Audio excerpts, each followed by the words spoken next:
All right, we're back. We had some technical difficulties, but this is going to be part two to what we were doing already. And, let me see if the YouTube booting up, and then we'll start. All right.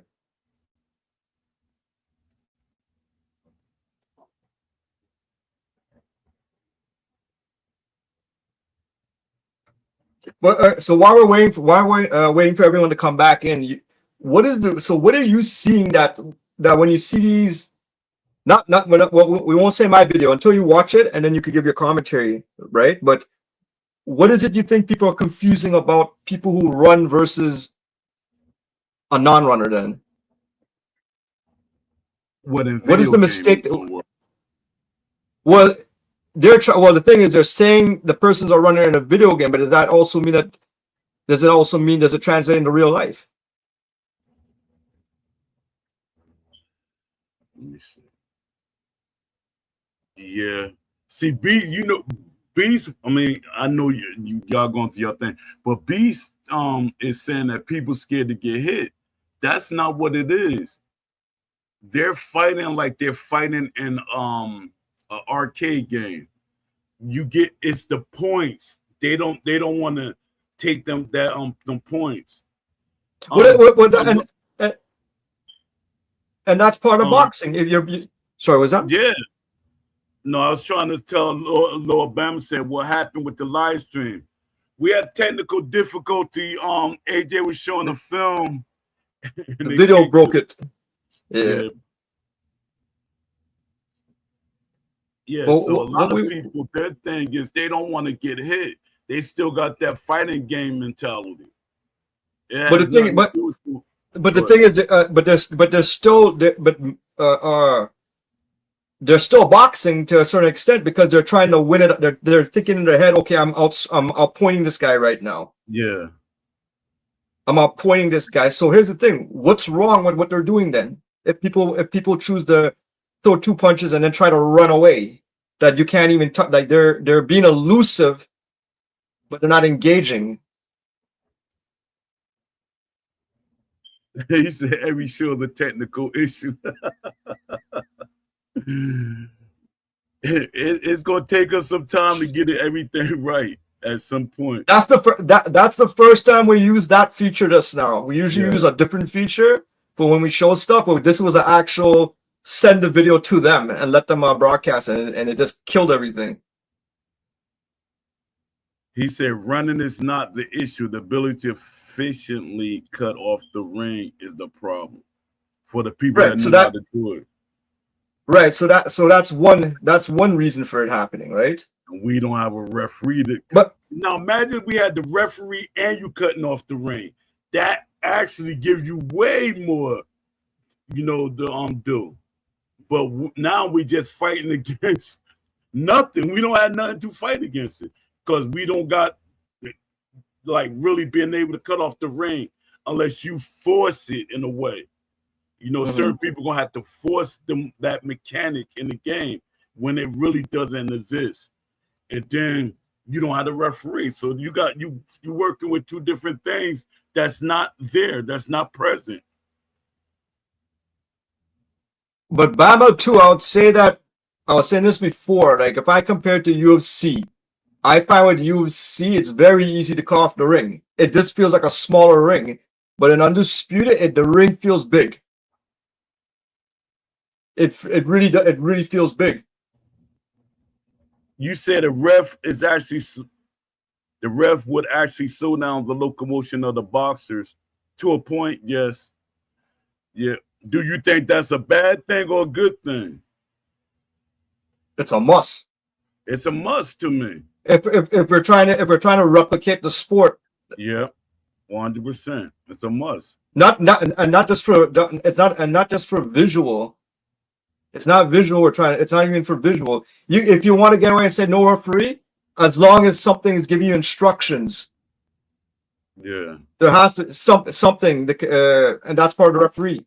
And what goes back to there's no referee logic in this game. The only referee logic we're seeing is the referee's gonna stop the fight because he thinks you your face is too cut up kind of thing. That's one referee logic in the game, right? Yeah. Because I was like, What else referee? The more I think about the referee not being in the ring, the more I start digging. Like, you know, when I was like, well, they can't have a referee in the ring, you know, and I start doing all these scenarios. When you got the WWE games, they got it so the referee can interact with you, because when one guy is fighting, another guy could come over there, so the referee could break y'all apart, and literally he look at your face and be like, "Oh, you all right?" And he's like monitoring your damage and stuff.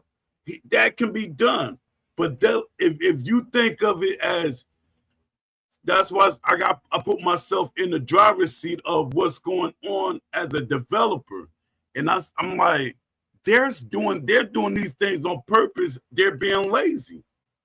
They literally trying to do the least possible, and I'm pretty sure some of them doing it on purpose, and some of them are being told, we don't need you to do too much, just enough, you know, and that's crazy.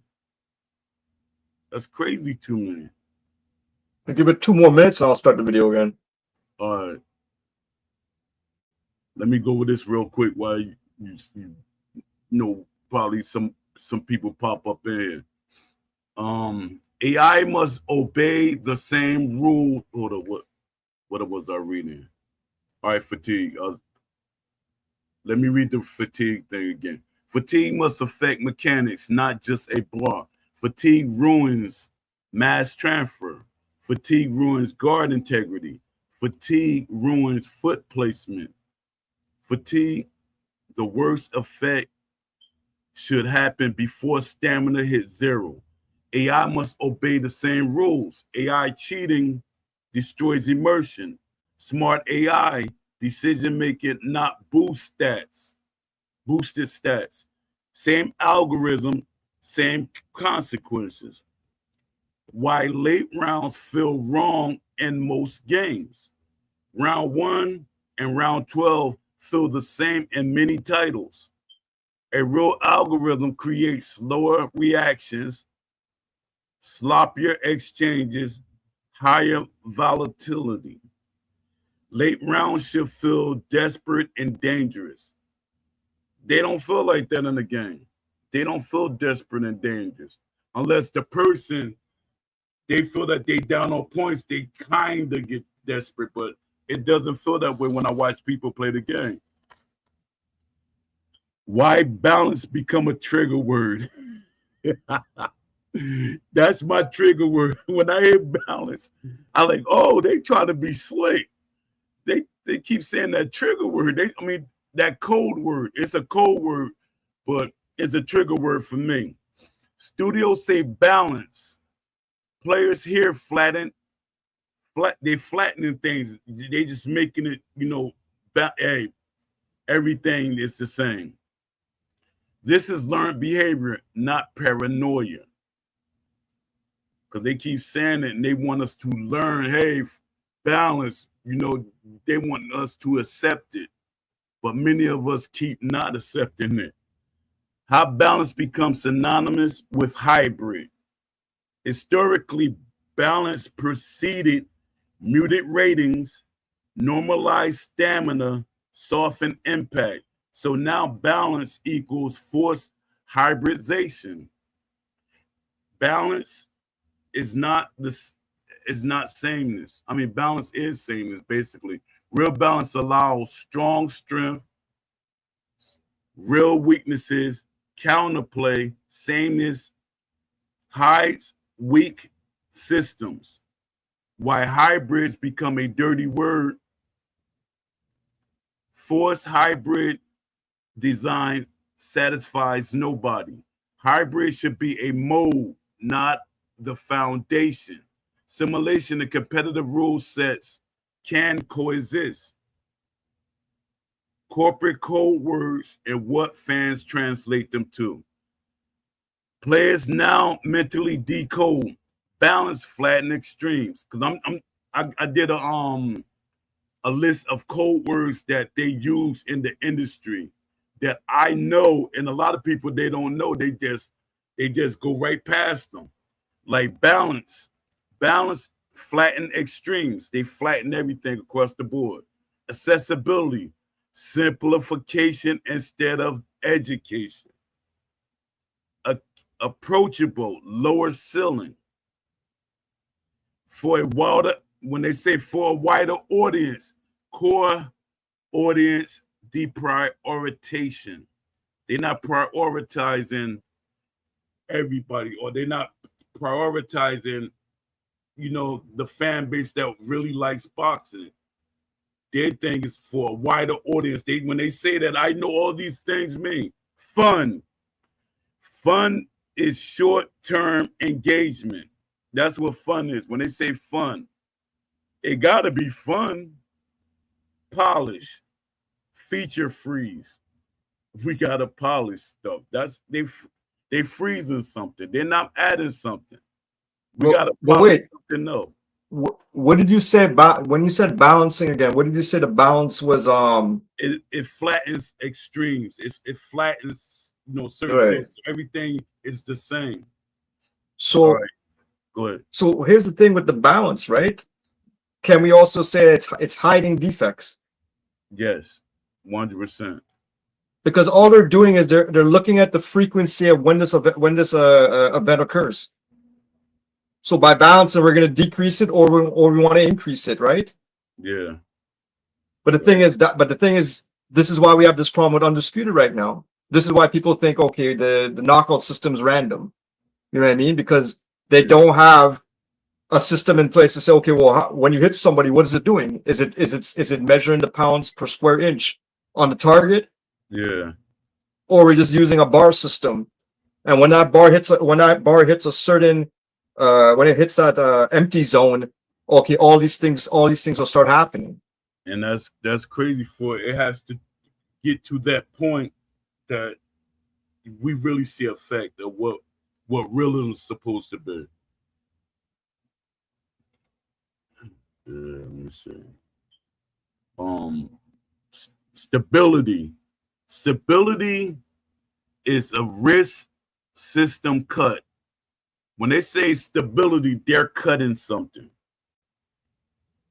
intentionally. Scope. When they say scope, that's a code word. Harder than expected. They say we didn't reach it. Something was harder to do than they expected it to do. More than likely, they didn't want to add it. One thing I'll say about scope. This game has no scope creep. Exactly. Because they ain't giving us nothing. Nothing. DLC is not, and DLC wouldn't be scope creep. DLC is that has nothing to do with even the game to improve the game. Yeah. It's cosmetics. Oh yeah. Being that you mentioned DLC, I gotta address some. Crooks the Great. I'm gonna address some. He's saying, why will they sign all these boxers and not give us these boxers? Crooks the Great. If they're making another game, they could put them in the other game. People don't use logic because they said if they got all these boxers, if they got Mike Tyson, if they signed Floyd Mayweather, they're gonna give us Floyd Mayweather. They signed what he said. They signed I forget, but they signed all these boxers. But my thing is, these boxers gonna creep into Undisputed too. You got to make sense. Sometimes people want stuff so much just to have. Hey, we got Shakur Stevens, but he don't fight like Shakur Stevens. You forcing him to do something that he doesn't do naturally in game. All right, when they say we're listening, that means no commitment. When they say we're listening, and it's crazy that they like the total opposite. Long-term vision. When they say we got a long-term vision, that means not now. Not lies, protective language. Why fans start counting words? People only notice repetition. Me, I notice that a lot of people they ignore it. When you hear the same word over and over, it's like they're trying to hypnotize you, make you believe it. That's why Ash says it all the time. He said, first he was throwing realism in the conversation. And somebody said, hey man, you keep saying that. And it's like Ash keeps shouting out, hey, I need help. Y'all gotta help me. I'm throwing y'all a pass and y'all ain't doing nothing. But he started repeating what they tell him. You know, he's like, why fans count words? People only notice repetition when disappointment follows the same phrasing. I noticed it before. Some people notice after. People notice repetition when outcomes trend one direction. People notice repetition when explanations never get more specific. Lying versus deceptive talk. Lying equals false statements. Deceptive talk, reassuring language without boundaries. Expectation gaps create perceived deception. Deception. An undisputed. What do you call it? The directional punching. If you go back in the developer vlogs, it wasn't called directional. At that point, they called it four-way punching. Yeah, they was saying it that way. Once it got the directional, we know where that word came from. That's an EA word because EA got the directional punches on the stick for each thing. So I know that came from Will Kinsler. Even though they got other guys there, they were saying that before they hired the other EA guys. That was Will Kinsler conversations. Let me see. Silence is why silence made everything worse. Silence is messaging now. Low gaps harden narratives. Community fill in blanks themselves. Yeah, because when they get silent, they can't get mad at the community when we so-called make up all these narratives. We're saying they doing this because we a lot of people. That's why we're saying with adults, people that's kind of older, they're going to start doing research. You gave them time to do research. Now we're starting to research everything. Why y'all not doing this? Why y'all not doing that? What is capable? What everybody gonna become a detective now. Let me see. Early access raise the stakes. Early access implies systems will mature. That's what we thought. Early access implies feedback matters. We thought that too. Early access implies direction is collaborative. They were going to collaborate with what we said. We was going to get pulled in. Some of us going to get pulled in. But they pulled in the people that they felt were easy to manipulate. When systems stall or regress, fans feel misled. Why competitive players get blamed unfairly? Competitive players want clear rules, consistency, explainable outcomes. Flattening is often done in their name, not because they asked for it. I agree with that part.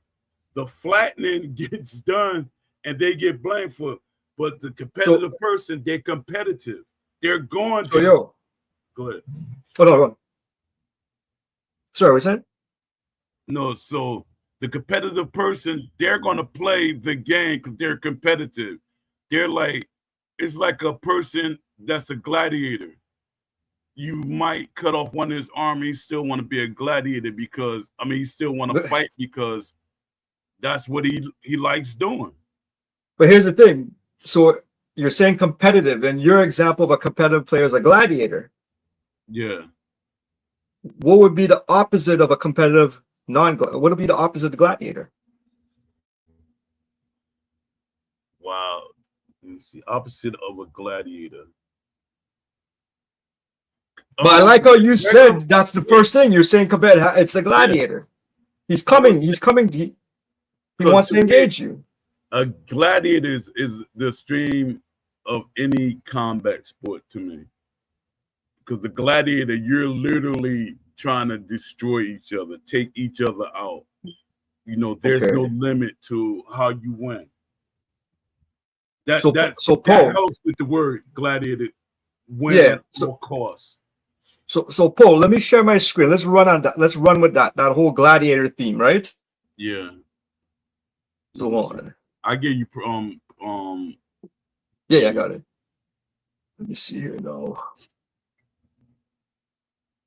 All right. Let me see. Country Boy saying something real quick. Why you booting that up? The ref was Arsenal. All right, let me see. What's up, Ghostface Gorilla? So we're talking about the gladiator, right? And being competitive.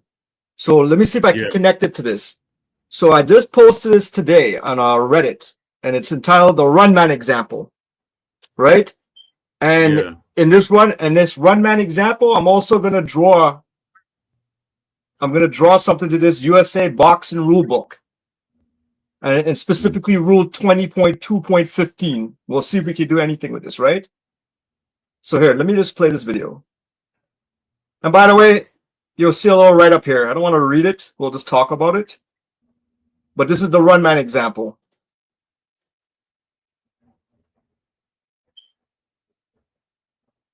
So the video is about 4 minutes.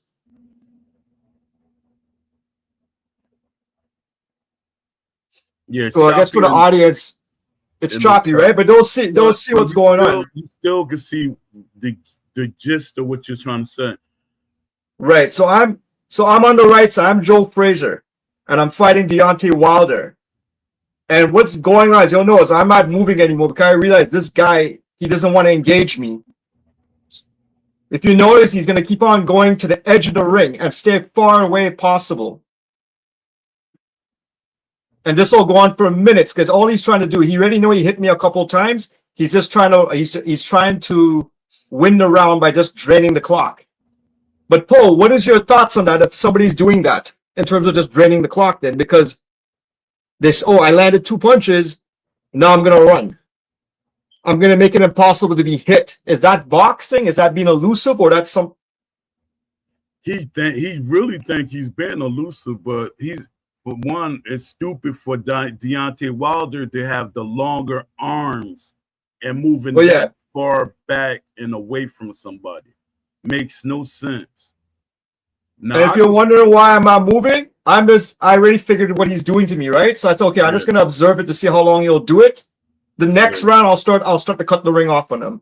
Yeah, I start saying you move because I say, hold up. AJ sent me a film and he ain't moving. Then I said, let me watch a little more. And then I just want to see how long he'll do it. So here's the thing. Let me just pause this.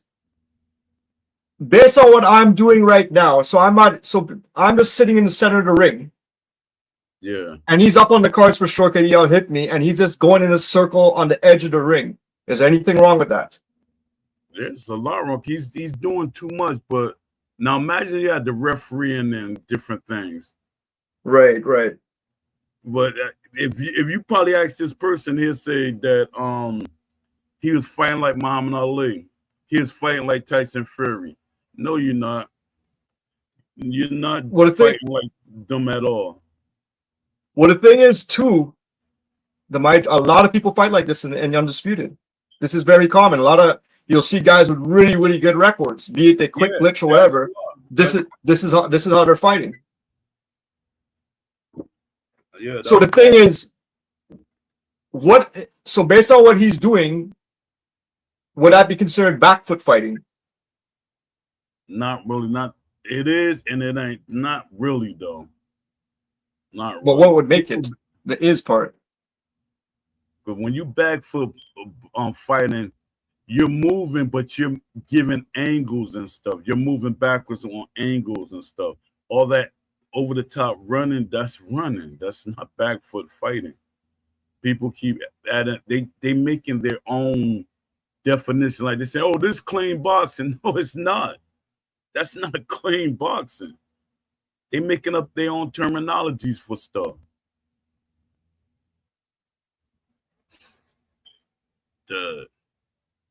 Look at it. Look where he is. Look Yeah, where I am. That's crazy.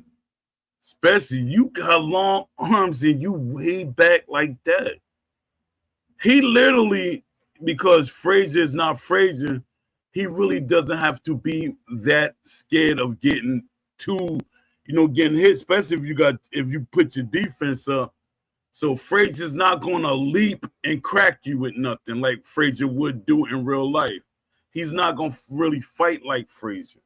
So you can sit there like right there, like he went back too far, but right there and punching distance and just keep circling. That's all. And the people will say he's trying to they're trying to fight like Ali. This guy's not even throwing his jab. He's doing nothing. Nothing. And this will go on for 8 rounds, man. Yeah, that's crazy. Especially being that it's Deontay Wilder, he should have gassed out by the 5th round doing that. He should have gassed out. Well, and remember, he's gonna win. He's gonna win the round on points because he's doing that.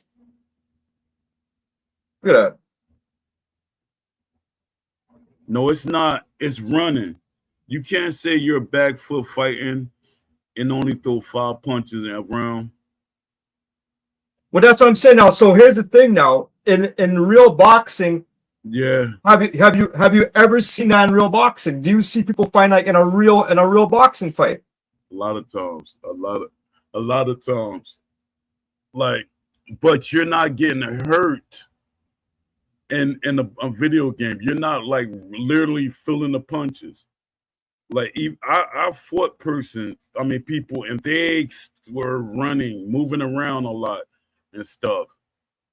And that's running. That's why I be saying when people say certain people are running because they're not engaging fully. They're in distance, like they're spinning you and stuff. They're like constantly spinning you. Everybody got their own perspective of what running is, but when I look at it, it's not running. But that was running. He was too far back. If to me, to make it look like he was not running, if he even just tried to just throw the jab, just work the jab. He's not even working the jab. He's doing nothing. He just knows, okay, I landed 3. The Frazier, he's short. He has a short reach. I could keep away from him and win the fight that way. Yeah. But here's the thing. Ghostface Gorilla said, no, it's not running. I mean, he said, no, it's not. It's running. You can't. He meant to stay on your back foot fighting and only throw 5 or 10 punches around. Technically, you can if you really want to. Well, I would say if you're back foot fighting, you're engaging at least. Yeah. So you're engaging. Yeah, because if you throw 5 or 10 punches around and the person allowed you to, that's not running. Because if you engage, the thing is you threw the punches, especially if you're not going too far back. The referee gonna say, hey, you gotta, if you're not doing anything, if he hit you with 1 or 2 punches and move away, that's engagement. You move around, you hit him, boom, boom, hit him 2 more punches, and you move around. That's engagement. So the referee will not technically say anything. I could bring my friend on here who's a referee, and he'll tell you the same thing. Because he used to tell the stuff. Country boy, Indigo 70 Anthony. Yeah, he's an amateur and pro timekeeper, and what does he do? He's a judge. Yeah, so everybody has their perspective of what running is. Because like I was saying yesterday, they call Muhammad Ali a runner. They call Floyd Mayweather a runner. They call Sugar Ray Leonard a runner, which was false. All of that was false all the way across the board. They're not running. They just don't. They're not slugging with you. A lot of people think boxing is a slug match, brawling, always engaging, rock'em sock'em robots. They think So, they so go ahead. No, go okay, ahead. so let me ask you this now. So we saw what the guy was doing. It could be subjective. It could be yes, he was running or he wasn't running. But here's the thing now. How do you correct that in undisputed? Or how You specific like know we're what saying I'm gonna undisputed. say? What I'm gonna say is the referee. He's Right. gonna make either him making sure that the boxers engage with each other, which not all referees do, and the referee just being in the ring, he's gonna cut off the pathways, and he's gonna make it easy for you to cut off the ring. So here's the thing now. So going off that, so going back to this post, I looked up USA Boxing, I looked at the rule book. Yeah. And if I go to rule 20.2.15,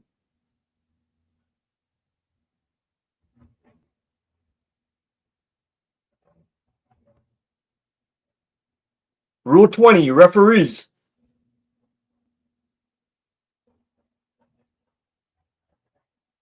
Rule 15. To terminate a referee's duty is to terminate a contest at any stage if the referee considers the boxers inactive and not competitive. In such a case, the referee may disqualify one or both boxers. Yeah. But so this is what I'm saying. You gotta be careful with that because you pulled up USA Boxing. That's amateurs.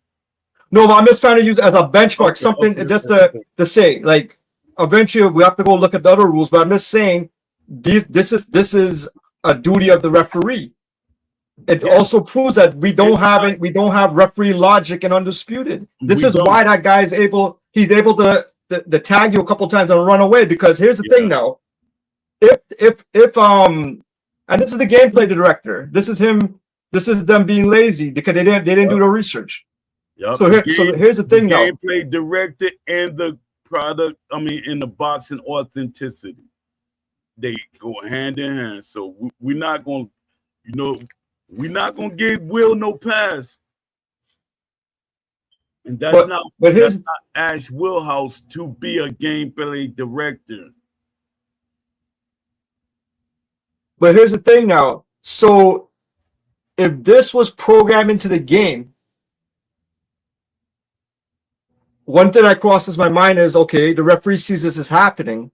What are the basic commands the referee gives in a fight? They tell you, say, y'all gotta engage. He's gonna tell us. He's gonna probably grab both of us. Or he says, box. Ghostface Gorilla. Hold on, Ghostface Gorilla. I'm not talking as an outsider. You explain it, and I know it kind of offends me. I know you don't intentionally mean it, but you're telling me something that I experienced. What did he say? I didn't see the. As a fan. What did he say? He said, it's 3 minutes, minute rounds. To only throw 5 or 10 punches in a game sense is not conductive enough to win the round. Say it again? What's the argument? He's saying it from a game perspective. But if we want a realistic boxing game, we can't take out, when we start saying the game perspective, we want the whole experience. We want the immersion. We just got to figure it out. That's what Ash was saying at first. It got to be strategy, and it has to be, it got to be tact with it. Like if a person running, what can I do to stop them from running? A lot of people like, hey, I'm not engaging. It ain't, and my thing is, the person running, but when you chase him down, it ain't like he gonna stop and set up and hit you with a punch that's gonna knock you out. But a lot of people just like, I don't feel like chasing somebody. Yeah, but you already said based on what you said, you already did say that it was running, that was happening. Yeah, So to me, it's like because it's what no he's kind like, of it's like he's kind of no, agreeing. yeah, it's like no major it's no engagement. But the thing is, what some referees gonna look at, throw some punches. Some are stricter than others. Well, that's the thing. So going back to the referee, if the referee's in the game and he's seeing this happening and they're not engaging, that's something you could program. And the referee will say box, box. Yeah, You have to box eventually, and he's eventually going to win. But this is what I'm saying. This is one of the reasons why a lot of guys in Undisputed are allowed to fight that way. Some people say, okay, you got to learn how to, yeah, you could cut off the ring. But the thing is, you're cutting off the ring against somebody who's not really engaging to begin with. Yeah. He's playing the game differently. Yeah. Yeah, he's playing it totally different. So now here's the thing: what could go wrong with this? If we were to base some kind of logic on this rule, where can it go wrong? I can't see if we had a referee in there with logic. I can't see nothing that we could go wrong with that. We can't. I can't see us. But there has to be at least some way. Like how would a grimy kind of player break that? Can a grimy player break that rule? What, even if a referee's in the ring? Or you say the boxing game had a referee program in the game, and it's checking for this. It's checking to see if the fighters are being competitive, if they're engaging, whatever, right? Yeah. And that even opens another box of worms too. We don't even have proper TKO, like a TKO stoppage based on the referee's trying to defend you because he thinks you can't fight back anymore. You can't defend yourself. You're gonna get hurt. That's another thing. That's a whole can of worms too. But going back to this, how do you break this? How can a player sit there and say, okay, I'm somehow gonna exploit that? Is it exploitable? Yeah, it is. Them doing what they're doing is very exploitable. But Steel City, these things are added on purpose. The more I look at it, I'm like, yo, they designed it that way.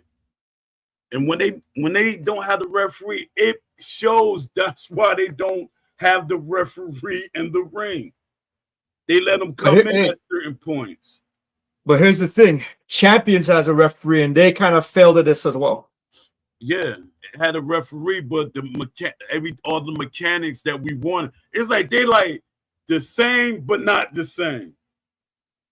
It just Champion was more complete, had more polish to it. It's like it was a lot of things in Champion that a lot of people were saying was missing. But the thing is, Champion is like that girl that you married at first and you cheated on her with a new girl, and then you went back to her because it's comfortable. Yeah, Champion is comfortable.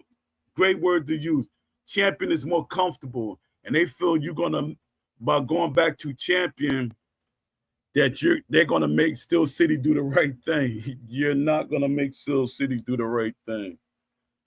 Steel City don't chase what money is. But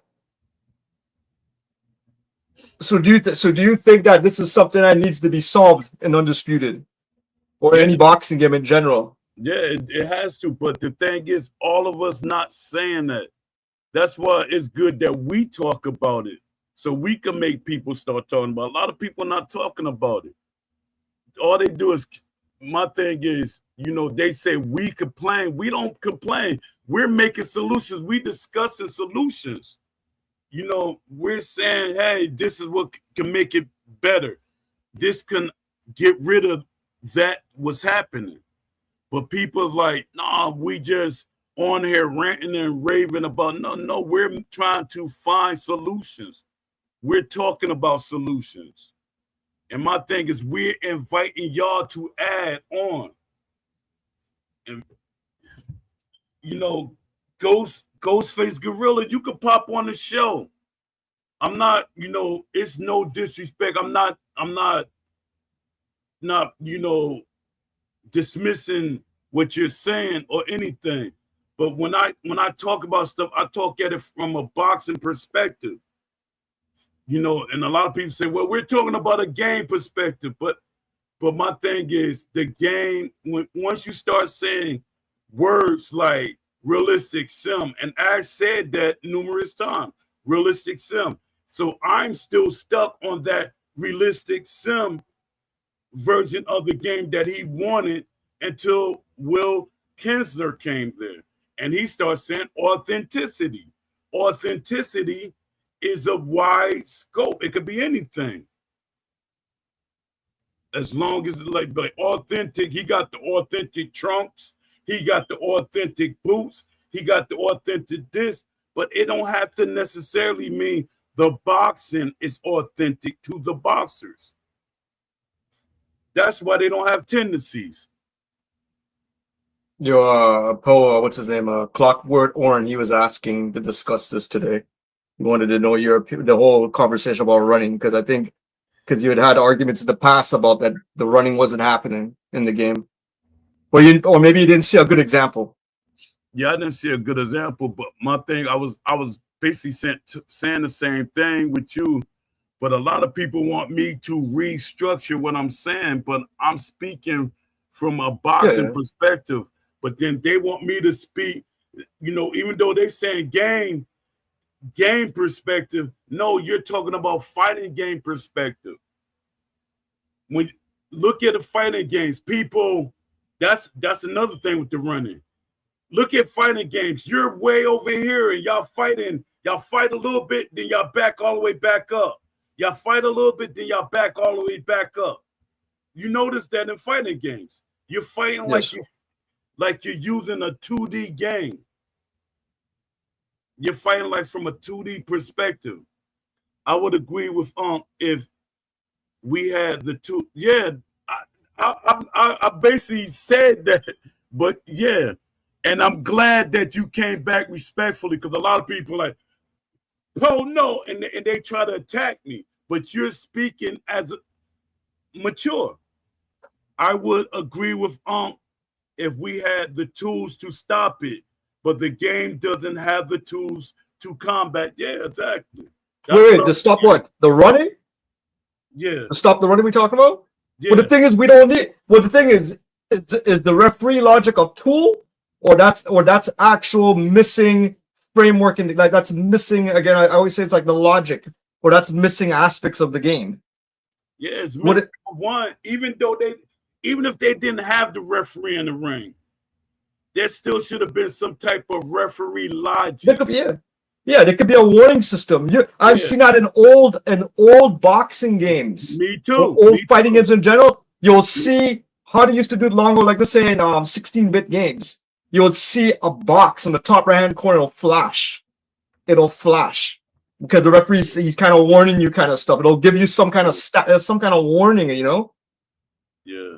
But Paul, let me ask you this. So going back to that whole the Run Man example, here's an interesting comment somebody left. And this is from user XH9LZ and a bunch of shit at the end. But he said, y'all both suck. I didn't realize this is a block and lean simulator. Like hilariously bad. And ask yourself this question, since you're citing rules and shit, have you ever in your life seen a boxing match without feints? Yeah, I've seen quite a few boxing matches without feints. If we being honest, yes, because everybody doesn't do feints. Mike Tyson, you probably count on one hand or two hands how many feints he did in fights.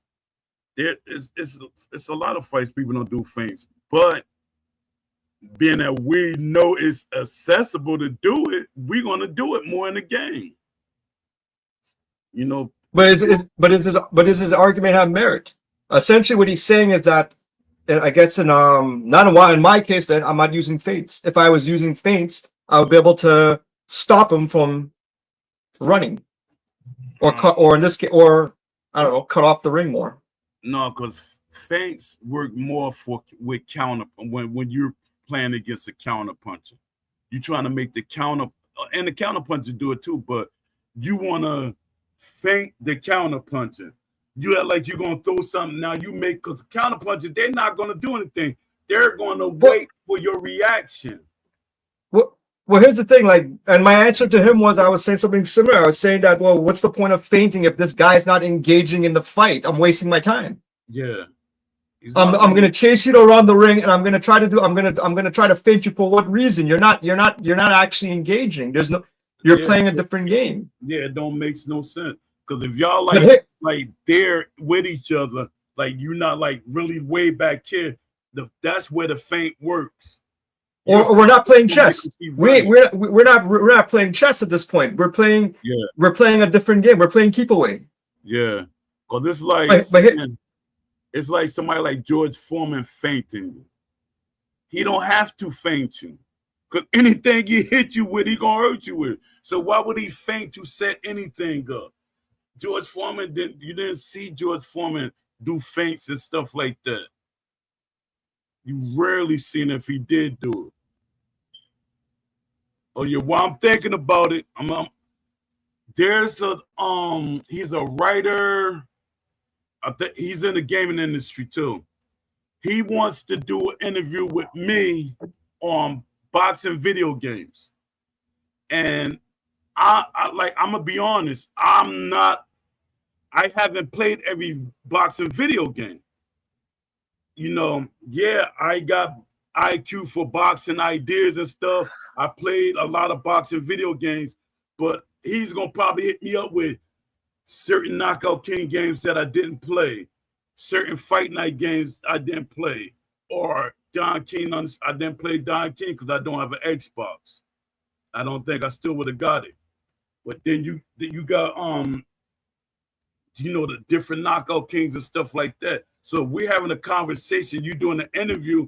I don't know about these games, but if any of y'all that's watching this this stream later on or whenever, if y'all want to take my place, y'all can let y'all be a representative of this podcast, and y'all could do the interview.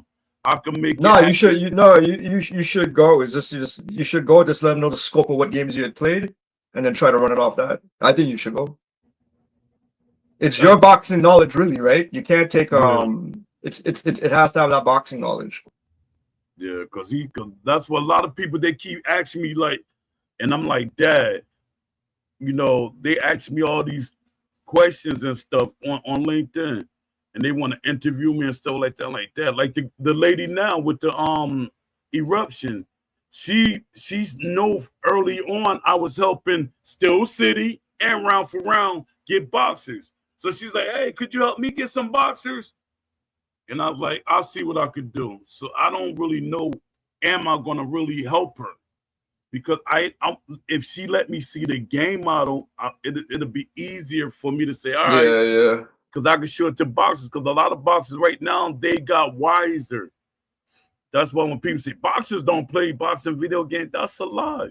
That's a lie. Not everybody, Mike Tyson, they give him a controller. He'll act like he played boxing video game. Tyson was doing too much in the streets to be focused on a boxing video game when he was young. Yo, so Paul, going back to the feints. So the other reason why I didn't bother to feint that guy, because he's not engaging. What happens if you feint? It taxes your stamina.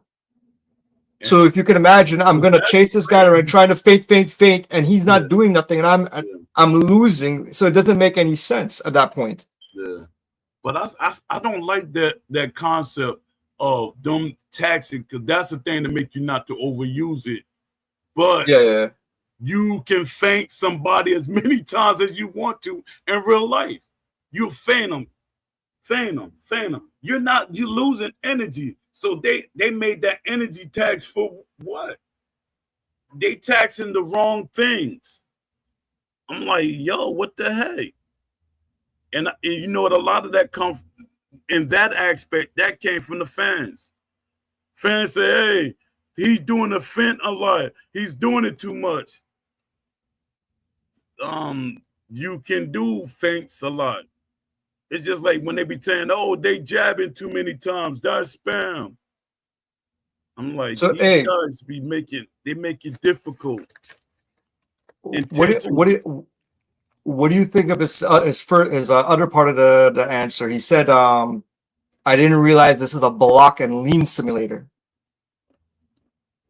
Well, let's start with block. We'll start with block. He doesn't want people to block.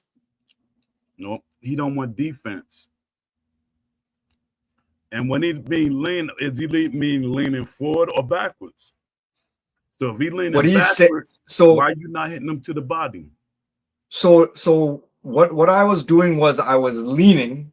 Sometimes I might lean left, sometimes I might lean right, but sometimes I might slightly tilt a little back because I'm trying to bait him to throw a punch. Yeah. And when he throws the punch, the distance it won't connect because I moved out the way slightly, kind of thing, right? Yeah. So, but the problem with it is that in this game, a lot of people, they don't do that. They'll try to lean back fully and stay in that position. Yeah. Or the second thing they're doing is they're leaning back, throwing hook, but they're doing it like an arcade kind of thing after. Yeah. Yeah. Now I can see him saying if that was what was happening. You know what I'm saying? Because this is a comment under your video, right? Yeah, well, this is what the guy was saying. Yeah. He didn't. You weren't doing that. And their thing is people always try to sound intelligent, like they like really know boxing. And I'm like, no, that's not true. I'll be hearing a lot of people, they like, and they be serious and they be arguing. And I'm like, what are you talking about? But you know what? Then it opens that can of worms about the going back to Oren was saying that the block is overpowered. It's what do you call it? The Captain America shield, whatever the hell they want to call it. That whole concept. But the thing is, I have a block. I'm using it. What do you want me to do? Exactly. I don't know. Like what else? Like they're telling the game has a catch and shoot mechanics. I'm trying to do something with the block. Like what else do you want us to do?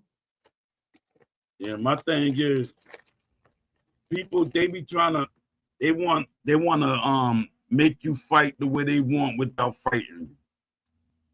They try to make these rules is an unwritten rule in their brain that you don't supposed to be able to block. But then when I show context of people using blocks that were impenetrable. Joshua Kaladi, Winky Wright, what's his name? De La Hoya beat him down. I forget his name. You know, all these guys with that, and it was impenetrable, but they got beat.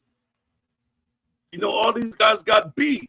So people keep saying that guard, they hate that guard in general because they want head knockouts. Everything they do got to be a head knockout. What's up, Lamont Davis? We back in here.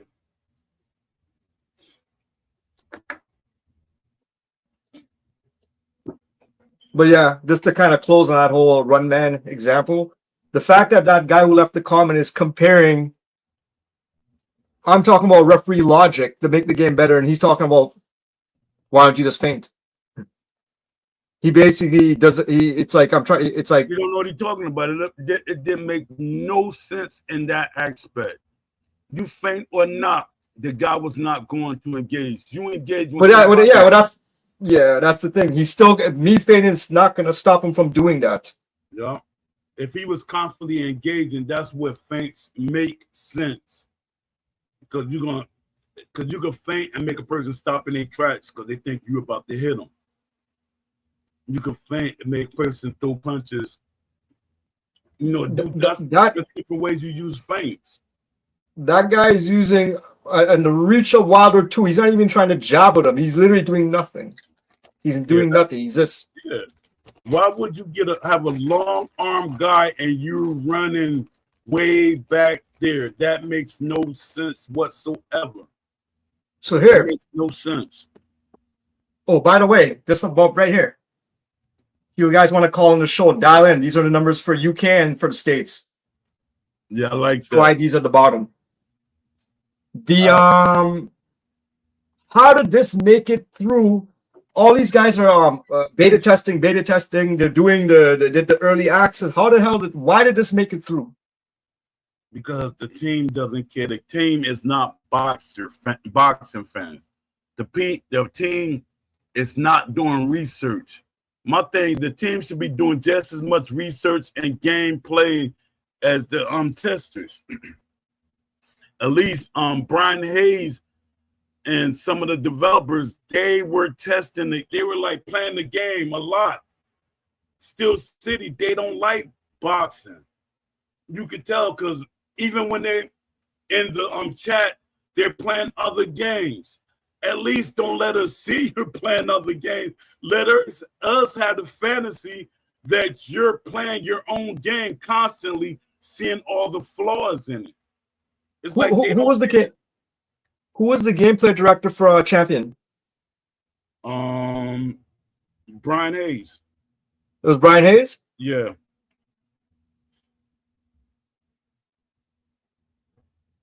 Let me see. Everything is a tool when it comes to boxing. The ropes, the corner, can be manipulated and used as a weapon for an advantage. And we can't do it in Undisputed. Let me see. Including the ref, because the ref can also be used as an advantage. Exactly. That's the point I was making earlier. Look what Dominique said. We want and need B. Hayes on the Steel City game. Tried to get him. But here's the thing. So we're saying Hayes. Hold on. I tried to get Brian Hayes because that's a friend of mine, and we got the Temu version. I downgraded and got Will Kensler. That's all I could get at that time. So if you could separate friend and just like say business, why is Brian Hayes? Why would he make a better gameplay director? Because he felt like EA was holding him back. Because he was one of the guys out of all of the developers. He's the one that asked for the wish list. He the one that said, "Poe, keep doing what you're doing. Keep being outspoken. You're going to push us to make the game that you want and other fans want. But us, we sticking to what EA is telling us. When EA see all the fans come together and start asking for these things, then they saying, "Oh, fans want this. Right. That's our money. We got to put it in there." But here's the thing now. Would it be fair to say that Will is not a boxing enthusiast? Not like he say he is. So here's the thing. So now that being said, and that's one of the reasons why the outcome of Undisputed it is what it is right now, right? Yeah. But is Brian Hayes a boxing enthusiast? Yes, 100%. Yes. Okay. 100%. I made it my duty when I met him. It sound weird with the culture. I was talking to him in the hotel room. That's how weird, if your friends always got to add something extra. No, but I was in the hotel room. It was me, him, and what was his name? Wee Pillar. It was a community. He's a community manager. His name was Wee Pillar. No, he was Wee Pillar was a community leader too. So we was all in there, and I was drilling Brian Hayes, and Brian Hayes he was like enjoying it because I'm asking him, "What you know about this? What you know about this fight?" And he was like adding on, and I was like, "All right." Then he said something I didn't even know. I was like, "All right, you on point." He said, "Yeah." He said, I do my research, and that's the thing. When you do your research for the job, you don't have to be a boxing fan. This is an argument that I have. People said if you don't experience boxing, no developer is going to every developers don't have to box to create a boxing game. Every developer don't really have to know boxing, but the thing is you have to do research. It's about research. Let me see. E-Boxing Champion said, "Oh no, Paul was drilling Brizzle in the hotel room."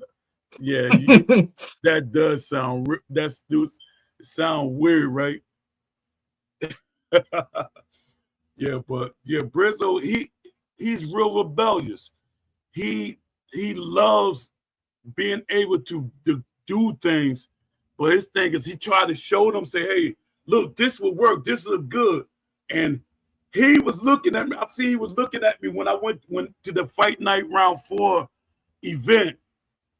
And when I sing that you can get knocked through the ropes or you get pinned on the ropes and get pummeled and beat on, I said, yo, I was excited. And I was like, I think it was 7 or 8 of us. And it's probably only like 3 of us was excited. You could tell who were the boxing fans and who were the casual fans that was there. And that was they basically took it out of Undisputed once it went retail. Yeah. Like you could still kind of do it, but in beta you could clear the guy straight out the ring. Yeah. And they got rid of that too. I don't like everything they get rid of. I don't know if it's because they're doing it to, I don't know, get rid of bugs and defects and stuff. But man, everything's missing. Everything's being scrubbed out of the game. Yeah. I know I should have told that story. Y'all, I know y'all was gonna try to y'all was gonna frame that into something. They're like, nah. He said pause. Lamont Davis said pause. Yeah, but if Steel City would have got Brian Hayes, we would have had the ultimate game. This would be $1 billion company by now. Who would have been do you know any alternatives besides those 2 names you mentioned? Is there anybody else there? Well, out there? Getting somebody on getting somebody like real active on I would like to see what Mike Wang would have did if he would have came over here. Yeah, but he's too big time, man. He's too big time for this, man. He there's no reason. Never leave. That NBA 2K that is But they probably upped his money when he came back. They like really upped his money. How you say in the States when you guys have your retirement plans? What's that thing? The 401 or whatever they call it? Yeah, 401k. That's a 401 for generations to come, man. Like it's a never leave that spot, man. Him and the other guy, forget the other guy. He's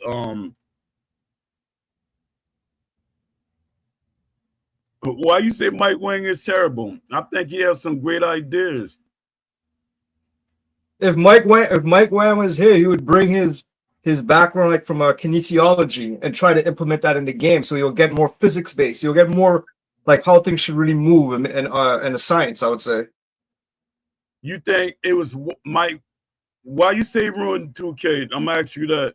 But do you think it's him with the microtransactions and all that? Because when I hear people say 2K is ruined, they don't talk about gameplay mechanics and stuff. They talk about Cronus Zen ruined 2K, NBA 2K. That's the problem.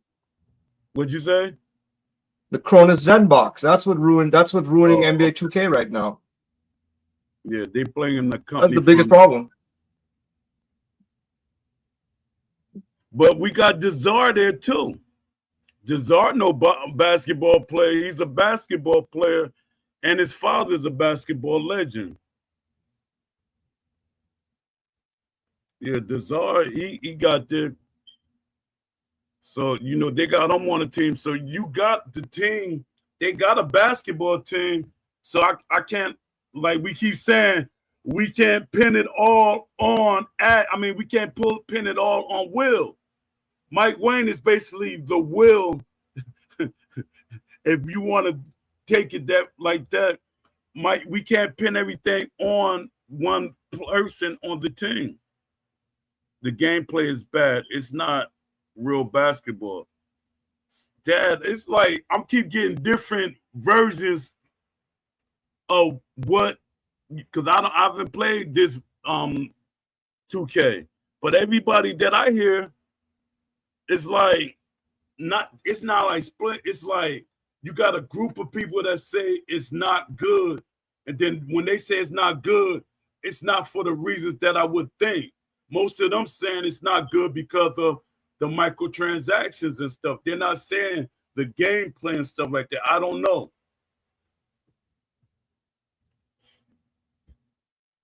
Yo, Dom, tell me this. What are the two things that's not like? What are the two biggest issues with NBA 2K then? If we're talking, I guess we're talking about like sim basketball and in terms of that, I guess scope. And is it him or is it the players that's messing up the game? No, the gameplay is what's bad. Well, here's the thing, Dom. Are you coming from the perspective as a what do you call it, my player or my career, or are you actually playing? Are you actually playing with the teams? You're playing like league. You know you're playing offline league, and you control a team or you control the franchise. Like, what perspective are you coming from? Yeah, see, Because I'll tell you one thing: it's more difficult to play NBA 2K by controlling the whole team because you got to run plays. If you're playing my career, if you're playing my player, my career, it's just you. So the thing is now, if you're playing with 5 people, it's up to you guys if you actually know how to run a basketball play or you know how to run a basic pick and roll. And all of it messed up. That kind of I don't know if that makes sense because your experience online and offline, they always gonna feel different. Gameplay wise or not, they're always gonna feel different. The gameplay should have a different feel to it. If you're saying there's no defense, what skill level are you playing on? And is it no defense because you're running actual plays and executing them with 100% success, or are you just basically you're kind of exploiting the mechanics of the game at that point?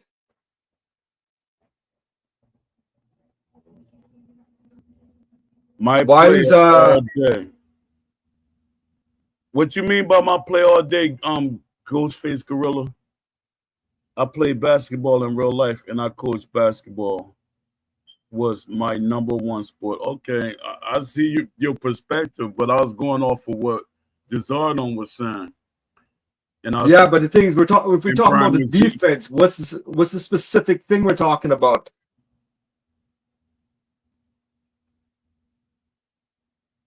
I want to know is it a mechanic or what is it exactly? Because you're talking about your resume now.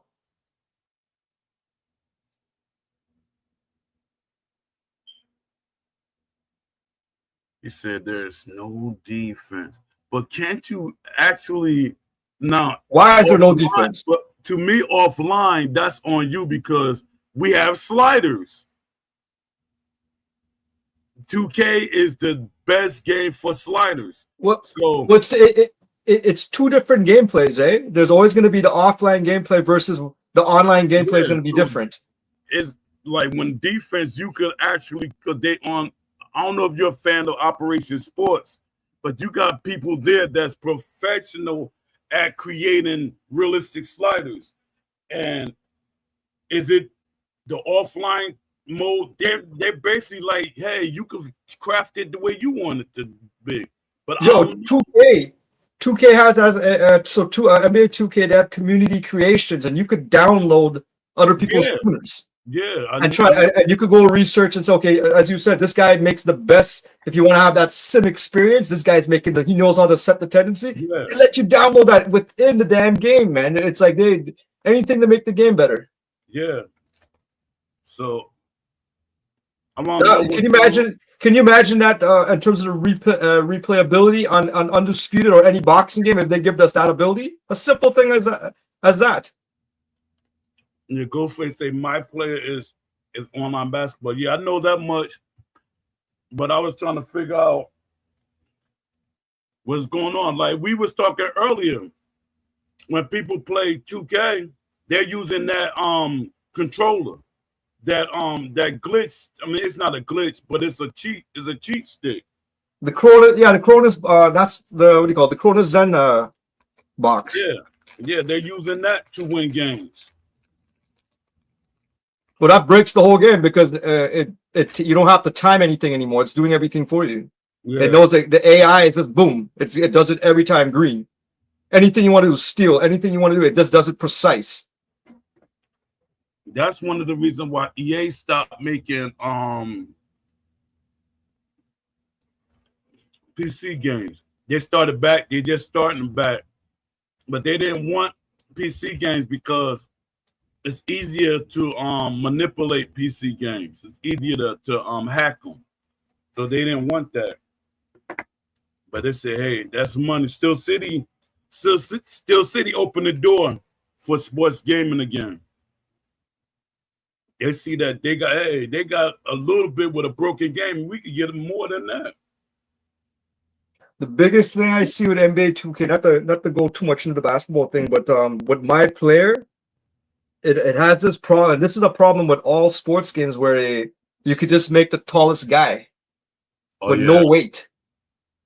So you're making him tall. He has zero weight in him, and then you start flying because it doesn't know how to take that into account. Same thing with Fight Night Champion. That was one of the biggest things eventually with online. That's the pattern a player guys would make eventually. Mm-hmm. The kind of glitch, the exploit the way the system works.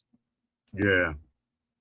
And my thing is, all of that they don't keep taking to account because, for one, a tall person should be a little awkward in general. Just awkward, even if he's a basketball player or a boxer. Because, like I be telling y'all, I used to spar people like 6'7". I looked like a midget sparring them guys. But it's ways that you can beat these guys. It's ways that you can defeat them. But in basketball, we talking about basketball. And we can't even make that like, hey, he's 6'7", he should be moving slow. No, basketball players now, they're 6'7" and they're moving good. How tall is Luka? He's what, 6 something? Well, 6'8", 6'9". Yeah, see, and he's moving. That's true. Back in the days, 6'8", you weren't moving like that. You was just a center. And you wouldn't be a perimeter shooter. Yeah, what a European, they doing the 3-point shots all day long. Dirk Nowitzki. Yeah, that guy for Dallas. He's the one who brought that trend. He brought that style. Started it. To the NBA. And Don, because prior to that, you'll never even have a center ever do that stuff, man. I can't remember. He was the first one I can remember that was playing like a shooting guard. Yeah, he said, I wouldn't eat boxing champion. Say, I wouldn't, me neither. I wouldn't mind if you could max out height, weight in a boxing game. But the issue is there are no drawbacks. Yeah, no consequences. There got to be a consequence to everything. Because everybody, and this is a thing that modern day, everybody that's big, and Andy Ruiz proved that everybody that's big is not naturally slow. Andy Ruiz let his hands go. That's why he was so successful. Butterbean was not that slow. He was slow, but not that slow. Butterbean had a little punch to him. But they were, like I tell y'all the story, when I was trying to get a fight with Butterbean, they said they will never match y'all up because you have speed and you will knock him out and they will lose their cash cow. Let me see, a huge guy with long limbs should take more stamina and more time to punch and get his hands back home. But that goes back to what we was just saying. Athletes are not the same as they were back in the days. Heavier fighters, because you say somebody, Tyson Fury weight should be slow. Tyson Fury dances on his feet. Hey, remember that guy? Illusion. You know what's a good one visually to think about? Remember that heavyweight Nikolai something? I think he was the biggest. He was the biggest value. He was the heaviest. and I think the tallest heavyweight boxer ever Yeah, from all of them. yeah, yup. He was like a slot. Like Yeah, the way he was moving. He was what you would call a plotter. He was a plotter. He walks you down and everything.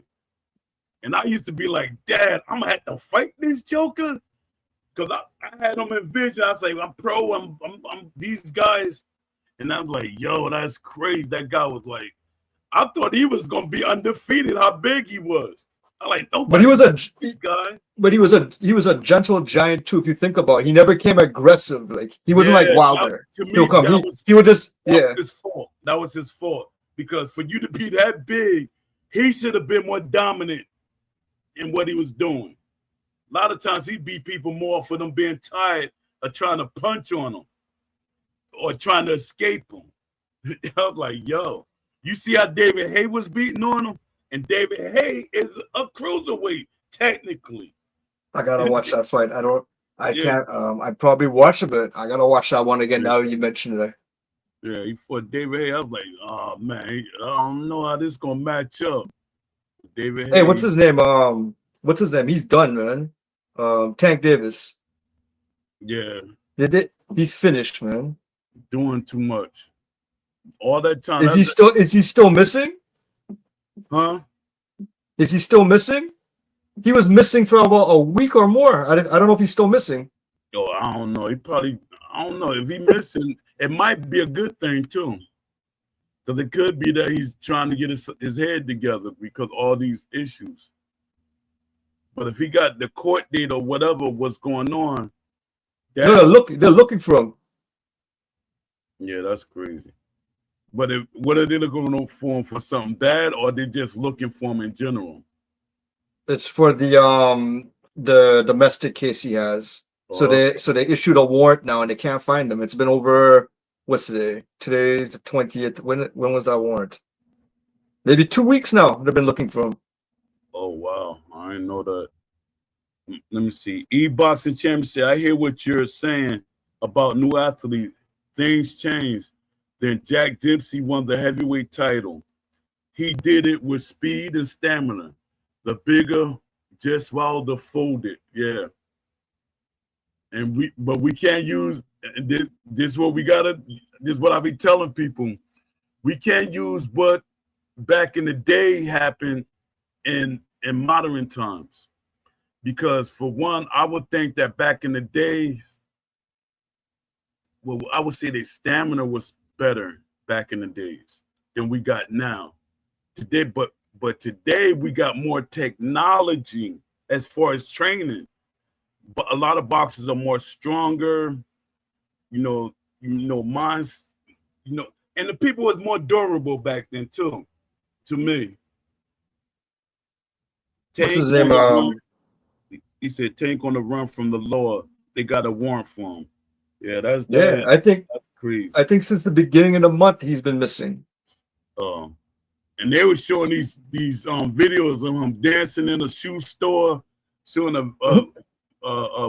video of him at a gas tank, at a gas station pumping gas in his car. Now he's missing. I don't know. He probably trying to hide out or something. When will he bounce back? I don't think. Like when? I think. Like from what's good. He's done. He's done. Once and Tank is like, he basically like Muhammad. I mean, he's basically like Mike Tyson. When he had Calvin Ford like there, Calvin Ford kept him on point. But once Calvin Ford see that Tank start talking about retiring and doing all these extra things, Calvin Ford said, well, I got to look for my next star. He started working with other people. And now Tank didn't have people to like coach his life. I know a lot of people that's not boxers or athletes, they don't realize how much a trainer, they help you stay on the right path. They'd be like, he's a grown man. No, if it's like you trained your dog. I hate using that example, but you train your dog or you train something. and then you're not around it. Then it starts falling to different, doing different things that it didn't never experience under your tutelage, your coaching and stuff. And then, hey, this fun, I'm gonna do this. Hey, everybody like me, I'm gonna hang out with them. You start doing all these things. That's what happened with Tyson. Yeah, Tyson used to do these things before, but because the model had him. Then once, I'm going off of the people that I know that was around Tyson. So they were like, Tyson started listening to people that influenced him. He started hanging around the guys he hang with when he was a child. And these guys were gangsters.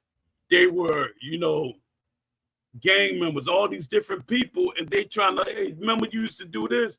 Man, he's in his 20s and stuff like that. And you like, hey, we can still do these things and I'm gonna still get the respect or nothing. And that stuff went like messed Tyson's career up. Let me see. Floyd helped Tank out a lot. Yeah, he did. It's just that Floyd was stagnating Tank's career. Floyd was holding back Tank too much. It's like he kept feeding him, and sometimes he wasn't fighting enough. That's the only thing that I didn't like. But Floyd was making great decisions. Floyd was making great decisions with Hey Poe, what do you think of Wilder versus Chisora? Yeah, I was looking at that. I think it's a 50-50 fight. Well, that's the thing. Chisora won his last 3 fights by decision, unanimous decision. Yeah, he has a chance against Wilder. Yeah, because Wilder don't fight the same. Wilder don't have that that he had. It's like Wilder. I mean, he got slower. No, it's like reflex. It don't seem like Wilder. Even when I see his fights, it's like he's more Wilder. His punches are way more wild, and he does this thing that I don't know where he get it from. It's like he do like this, like two girls fighting, like he like hitting you with the end part side of his hand. I'm like, where is he getting these punches from? It's like slap, like tap punches. And I'm like, what's going on? Why is he doing this? I'm like, yo, Wilder, you looking weird. Random thoughts. I think they letting Wilder get a tune-up fight, which I think is very dangerous for Wilder. To have anybody, I don't care who it is, Wilder having a tune-up fight is dangerous because Wilder is not Wilder. Wilder is a little older, so I don't know. Who do you think would have been the correct opponent for a tune-up fight? To prepare for Usyk?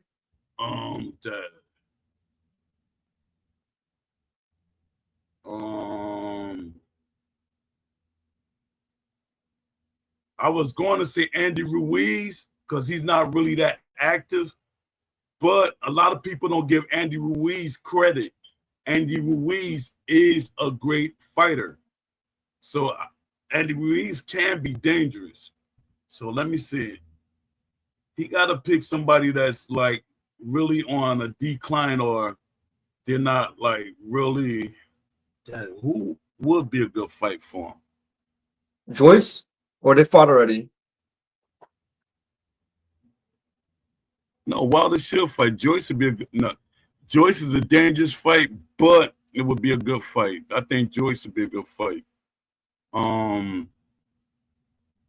We should fight. I'm stunned right now. It's 2-8. You know what? Joyce would be a bad. He's too heavy. He's fighting like what, 275, 280 and up. And you said he's too heavy because of that situation that happened with Fury. With Fury and what's his name? What was his name? Big Bang. But they don't grab and hold. Hmm. These guys was grabbing and holding Wilder. Wilder legs would not support. And that's the main thing. In boxing, a good coach would be like, look how thin his legs is. Lean on him, grab him, hold him. You're going to make him lose his legs. I hope he did get rid of Malik Scott. But at this point, and this is what I be trying to tell people, the muscle memory of what you've been taught, that's what stays around the longest. I would think that the boxing would have stayed there because Mark Breland had him boxing.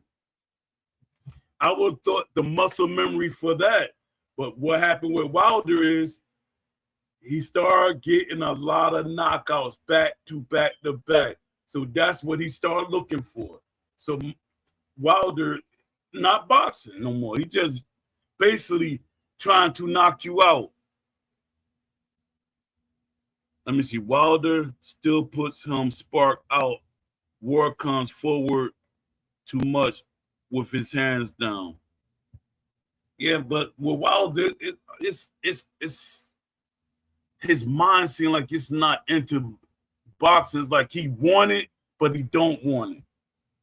So it looks like Wilder, like even when Big Bang hit him, it's like I'm like, what's going on? He turned his back on Big Bang. Yeah. I'm like, yo. Well, he didn't know what hit him at one point too. He was confused. I'm like, and he thought the referee like, hey, you just let him hit me and I turned my back. And I'm like, yo, what are you doing? Yo, when he fought Zhang came in at 282 pounds. Wilder came at 214. But to me, that shouldn't have mattered. But, you know, I don't think it's like because of the weight. Leafy. The weight shouldn't have mattered. Let me see. What's up, Leafy? What's up, Poe? What's up, You J-Pax? You What's ate up, Leafy? what you ate a sandwich? No, I was eating chicken and corn. Oh. Be careful with that corn. Yeah, no, I was. It's good. Yeah. So, what you think about what I sent you earlier about the lady? I'm not too sure. It doesn't Yeah. really sound like there's anything going on like publicly. Yeah, They might just be waiting for like a good opportunity to like show it off, but I didn't see nothing. Yeah, because she keeps saying I need more fighters and stuff, and I'm like, because she know I was getting boxers before. You don't What'd need you all say? the fighters in the world to show off a game. Two fighters. Exactly. You show off some gameplay. Boom. Yeah. That's it. Yeah. Even if it's an esports game, you still can show the game off because you want fans to see that you got a product. Yeah, for sure. It builds hype. So her thing, they jumping right for the money. What's up, man? That's scary right there because I know this Undisputed 2 is going to have that competitive and esports, thing going with it. So my thing is, are they going to cut off a fan base? Is Steel City going to, isolate a part of their fan base and make it? We saw the result of them cutting off the hardcore fans. Yeah. No one liked that. So why would you cut off the cat? I mean, I'm not a guy that likes casual leaning games or casuals in general, but I feel like if you have like a good like 2 modes, casual mode and like hardcore realistic mode, I'll bring everyone together because then you can choose like what to play. Like if you're really tired after work, you can just play casual mode and just kind of relax a little bit. But if you're like awake, you're like, all right, I want to box. You go play hardcore mode. And I'm never tired, so I'm always gonna play that hardcore mode. But just like a good option to like find and play. Yeah. E-Boxing Champion said, hold up. E-Boxing Champion said, weight is a big problem for Wilder. All the heavyweights know it now. I love his big fights, but neglecting fundamentals has consequences. Yeah, that's it. The fundamentals is the thing. It's not the weight. With Wilder, by them grabbing them and stuff like that, that's when the weight come into play. Yeah. But him hitting somebody, because he fought Who's that guy? He knocked out against the ropes. I think 3 or 4 fights ago. He knocked him out. Boom. And then Anthony Joshua fought the same guy and knocked him out. But that guy was heavy too. I forget who was his name. He's Russian or something like that. Wilder knocked him out, and I think the guy wasn't never knocked out, and Wilder knocked him out. But the thing is, a lot of people know if Wilder, look at Wilder legs, you grab them, you hold them, you get them tired, you know. But you still got to watch out for that punch. Yeah, that big right hand. Yeah, Helenius. Thank you, Random Thoughts. Helenius. Oh yeah. When he fought Helenius, is Wilder another case of Roy Jones? No, I can't put Wilder on the same. No, Wilder don't got no Roy Jones skill. Wilder didn't go up in weight and then come back down. Your equilibrium start messing up. What Roy should have did when he dropped back down in weight, let his body acclimate to coming back down. You can't gain weight and then you strip it because you're stripping muscle and everything. Yeah, but the thing with Wilder, at some point in his career, wouldn't he start to something's going to degrade, and that's why we're not seeing that. He's not getting the knockout anymore, or as you said, there's something like he's not moving, he's not doing something, he's not aggressive anymore or something. Wilder fighting, he's changed his style a little bit too. He's doing these slapping punches like he's trying to get punched. You're not in the amateurs, Wilder. He's doing these crazy punches I'm like, why are you doing that? That's not where you get your power, from hitting somebody with your wrist. Yeah. I'm like, what are you doing? You know that ain't how you was knocking people out. No. Yeah, actually did smack some punch. These two knuckles, that's how you get the knockout, not the palm of your. No. Come on now, Wilder. E-Boxer Champion said Wilder's unpredictable power was his ace. Instantaneously though. If Wilder went down to cruiserweight, laughed out loud, and kept that crazy power, he would be a 2-division world champion. He would have. Wilder would have dominated the cruiserweight. Yeah, for sure. And he could have actually made it because Wilder was a small heavyweight. He was like literally a small heavyweight. I'm shocked he lasted that long in the amateurs because, them jokers be throwing. It's just that Wilder had power. Well, here's the thing. Wilder has power, but do you think his speed, he's not getting the velocity anymore in his punches? Are you noticing that? Like there's a drop? That could be, but it's like when Wilder be hitting, he be hitting you with some awkward looking punches. And I'm like, he knocked him out with that? So I don't know. I don't know if it's the speed, but it's like he got that that power. What about Mike Tyson? Tyson is speed, but when I listen to people that sparred him, they said speed and power. They said if you but he lost the speed as he got old. Yeah, when he got older, he started losing because that's your speed leaves. Your speed, it deteriorates a little bit. But then we're talking about Tyson, drug addict, partying and stuff like that. Because I see people that's 70 years old that's quicker than a person that's 22 years old. I've seen that plenty of times. It's how you take care of yourself. Yeah, and having proper technique developed. And like saving your motion and saving your energy. Exactly. Because this is a good example. Larry Holmes was still fighting when he was older, and he was still beating people. Larry Holmes was in his 40s when he was beating people. He ain't never win another title, but he was still winning. Let me see. What's his name? Fury damaged him, and he got cheated. They damaged each other. It's like the same thing with Tyson. When Tyson, I'm gonna make a comparison, and y'all look it up, and y'all be like, "Yeah, that makes sense." When Tyson fought Razor Ruddock 2 times, that damaged both of them. Do you remember when Tyson said he punches like a mule kick? That was wear and tear. You fighting somebody that hits you that hard. Razor Reddick was known for knocking you out, hurting you bad. He was hitting people with shots. I like, yo, that's Foreman like. But the thing is, when they fought, neither one of them was good no more. When people say, I know it's gonna hurt your feelings, country boy, but when people fought Razor Ruddock after Tyson fought him, Razor Ruddock was no longer no good. Tyson was broken after he fought Razor Ruddock.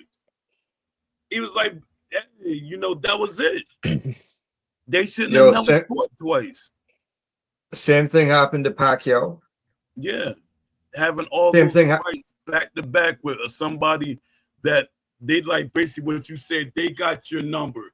They know what, hey, we fought all the time. That's why, like, people nowadays, they learn. They say, I'm not fighting him. Say, hey, y'all fought in the amateurs. I'm not fighting them. Like, who was the Andy Cruz and the businessman, Keyshawn Davis. Davis fought in that fight. Andy Cruz beat Keyshawn Davis in the Olympics. Andy Cruz a gold medalist. So you want that fight to get as much steam as possible. Let it build up. Let it build up. Nobody broke Lennox Lewis. You said nobody broke him. Nope. Like how we said how Tyson broke Wilder, Pacquiao got broke by Marquez. I want to say Roy Jones got broke too, but he was moving up and down weight, so that drained him. But those are all like the whole thing about breaking somebody, right? But this Mike Tyson used to. But I'm saying Lennox Lewis never got broke. Yeah, but this the kicker. He was about to get broke, but but at his last fight, when he fought these two guys back to back when they had rematches, Lennox Lewis was on point, and the guys they didn't change anything up, and Lennox figured them out. They weren't fighting Lennox the same way they fought him the first time. When he fought Jesse Ferguson, literally Lennox Lewis couldn't knock him out. Jesse Ferguson literally was up there moving his head, and he had a what would you call it? A mental breakdown in the ring. That's how Lennox Lewis won the second fight. You mean what do you mean? Oliver McCall. I thought it was Oliver McCall. Yeah, Oliver McCall. I don't know why I get the mixed up. Oliver McCall had a mental breakdown in the ring. That's true. That's true. I remember that now. So but he would have beat him. I think he was on course to beat him, but he didn't come. He was messed up. Yeah. So my thing is, to me, if somebody letting you get fresh punches on him, Lennox should have knocked him out. Who else he fought that he got back? Hasim Rahman. Hasim Rahman. He didn't have the same steam that he had when he fought him the first time, even though Lennox Lewis could use the excuse that he was shooting movies and stuff. He was shooting a movie in South Africa, and he wasn't really focused on that. But we're gonna always say, like most people say, he still had those losses. I'm surprised. When he fought Tommy Duke Morrison was broken. Yes. So we don't know what kind of fight it would have been if we didn't have the broken Tommy Duke Morrison. He almost He almost lost to Ray Mercer, and I trained with him for that fight, which was a stupid thing. I'm 5'11". Lennox Lewis is what 6'5", 6'4". So why are you sparring me? Yeah, but Ray Mercer was giving Lennox Lewis everything he could take. Let me see. He got cheated while the light. Random thoughts. He's saying that Vitali retired Lewis. I don't think he retired him in the same. I don't think he did. I don't think. I think it was the right time to retire. If you ask me, he was old. If they would have fought again, I think Vitali would have beat Lennox.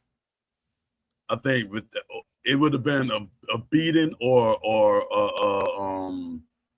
a draw, because Vitali, that was a good fight. That was a good fight. And I was like, the cut saved Lennox. Let me see. Yeah, but Random Thought said, yeah, but Ray the Rudder wasn't cheating. Plus, he KO'd Fury the first fight, but the ref was out to lunch. Yeah.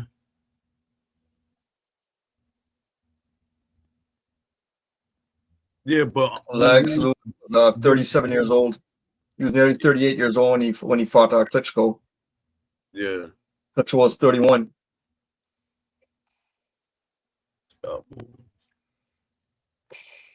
Wilder doesn't like getting hit. When he can't bully, he have problems with his opponents. I never seen. That's weird to me. I never seen Wilder as a bully. I never seen him like he bully his opponent. It's like Wilder be forcing. I mean, he looks for the that right hand to land. He like, but to me, when I think of bully, I'm thinking of people that rough you up, and they're like almost dominating you like Tyson. That's what I see the bully kind of fighters. Joe Frazier, guys like that. That's what I see bullying fighting. I don't. Hey, do you remember? Go ahead. Do you remember Kurt Johnson? Yeah, I remember him from the amateurs too.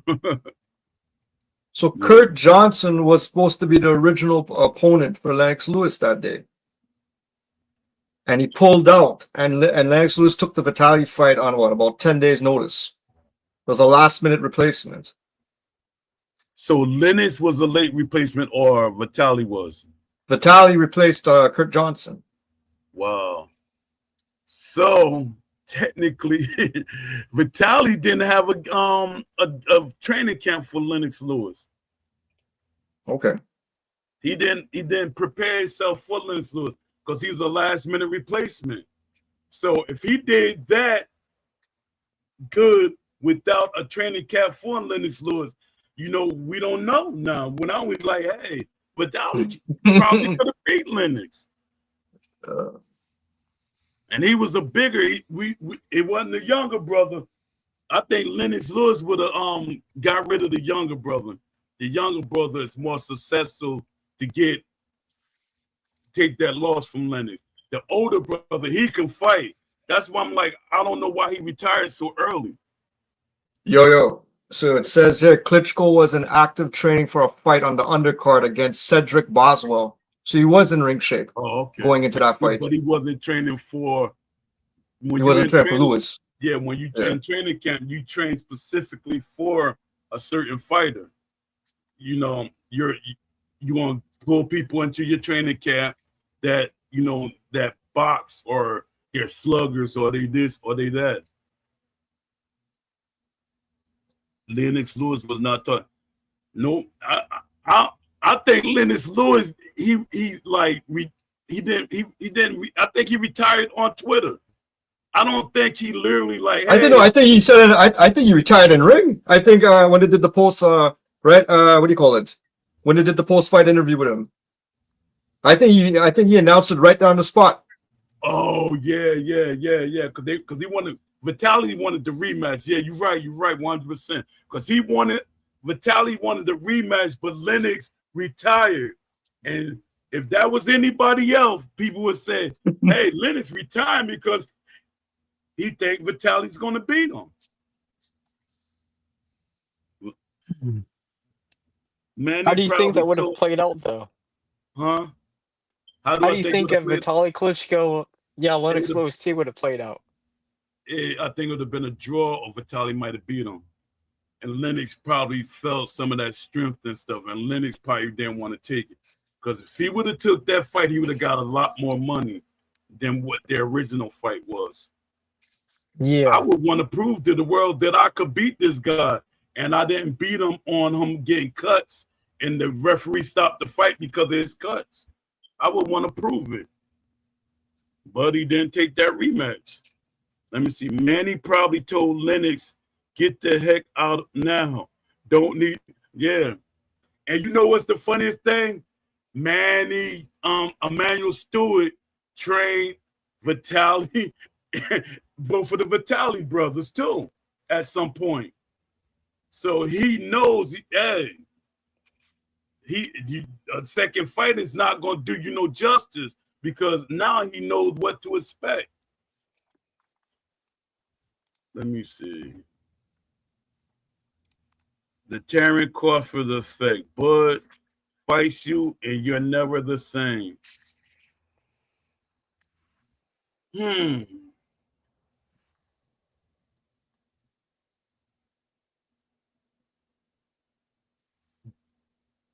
I'm trying to say who did Bud fight, but yeah, I'll get it. But then we gotta also look at it like this. And this what people they're gonna use Bud, but didn't Bud fight people that Errol Smith fought after the fact? Because that's what I used to always say with Tyson. People fought the same guys that Tyson fought, and then they try to say, hey, look what he did. Tyson broke that guy. So he's going to be easier to beat. People don't realize once you keep getting knocked out or hurt, it's like something in your brain say, hey, I'm not keep taking no punches, and your legs just give up for anything. I seen this guy people used to be sparring him all the time. He was a boxer, but they changed him into a sparring partner. And I see the joke get hit, and he's going to a drunk motion and stuff, and he's hurt. And I'm like, yo, what's going on? Y'all messing this joke up. This joke, he's gonna be here, be one of them guys, hands twitching, and he don't remember his names. Why is he smarting? People used to do that back in the day. You got one guy that always taking punches, and sometimes they call him in to be an opponent for certain fighters. Let me see. All right, guys, I'm taking off. All right. Appreciate you coming in, man. I got to get that back with the numbers and stuff. Numbers? What number? Oh, the thing? The banner? Numbers. Okay. He fought a couple of fighters that Bud fought. He fought from England. What's his name? Brooks. What's his name? Kelly Brook? No, he's from England. I forget his name. What's Errol Smith broke his eye socket. He broke his eye socket, and he was never the same after that. That's why they started. Huh? Yeah. From Britain? Yeah, Kell Brook. He broke Kell Brook. He broke Kell Brook eye socket. He fought. I think he fought at least 3 to 4 opponents that Errol Smith had. And that, y'all talking about Kell Brook, yeah. See, when it comes to British boxers, it's very seldom that I know a lot of them. I was trying to get a lot of them to be in Undisputed ESBC at the because they got some legends that were like fans. If they would have got them legends that I was asking them to get, like Harold Graham and people like that, and they fought the way they fought, people would have been excited. They would have learned about newer people that they never heard of. Yeah. He said, boxing champion said, Bud knocked Brooks out with a jab. Yeah, but Andy broke his eye socket. I think the jab just aggravated what was already there. Because I think when he hit him with that right hand, he fractured his orbital socket. And people don't understand.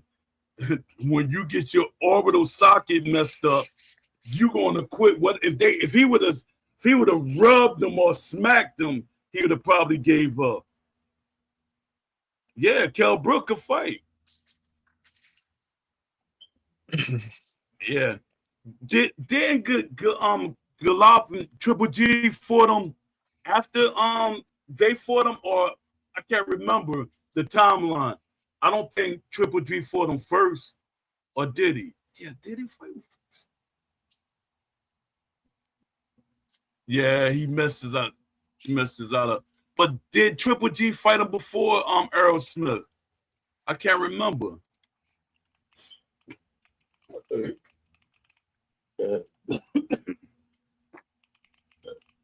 On Crawford's record? What'd you say? You mean on Crawford's record? No, did Triple G fight Kell Brook first? Check Oh, out Kell Brook and see where Triple G lands at. Triple G. I think it might have been before. Hang on. Gennady. Yeah, he fought before Errol Spence fought Oh him. yeah. So And, yeah, and he Golovkin. came down in weight to fight Triple G. That right there, that was the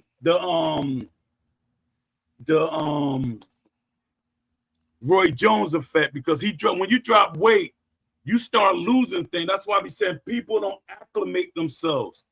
It literally took me a whole year after I lost all that weight, because a lot of people, you ain't lose weight that fast. Yes, I did. I know how to lose weight. And my body, I had to readjust my body to get back so I could be my normal self. Now I'm good. Let me see. Spence broke the other eye socket. Yeah. Was a silly fight to give up all that weight to exactly. I was saying that too when I saw the fight. I like, why is he coming down to fight Golovkin when he's known to knock people out? So you giving him an advantage. That's like if Mike Tyson. I think Brook went up to fight Golovkin.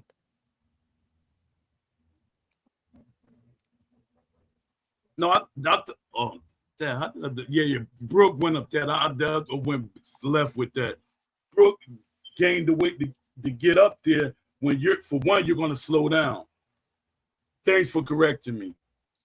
None of y'all did. I'm shocked none of y'all did, but thanks for correcting me. No. I saw it in the chat, and I just thought I just somebody said it in the chat. Oh, thank y'all.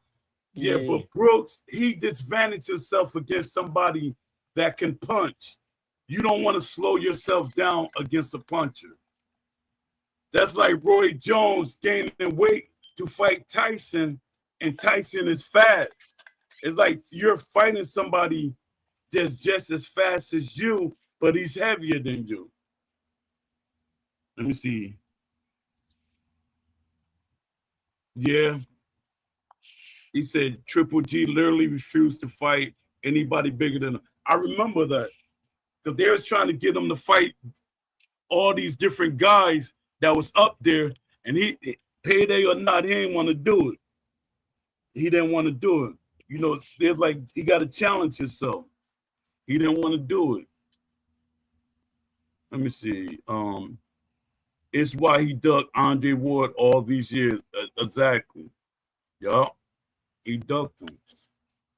Yeah. All right, I think I'm gonna head out for tonight, Poe. I saw it pop in for a little bit. Okay, just, try to be on the appreciate show, you, but man. yeah. I appreciate it. Yeah, anytime.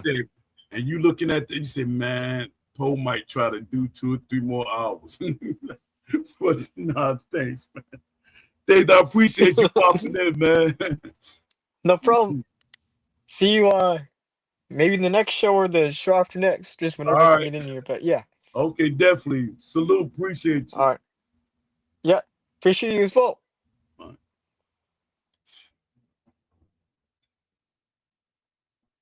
Good seeing you, Leafy.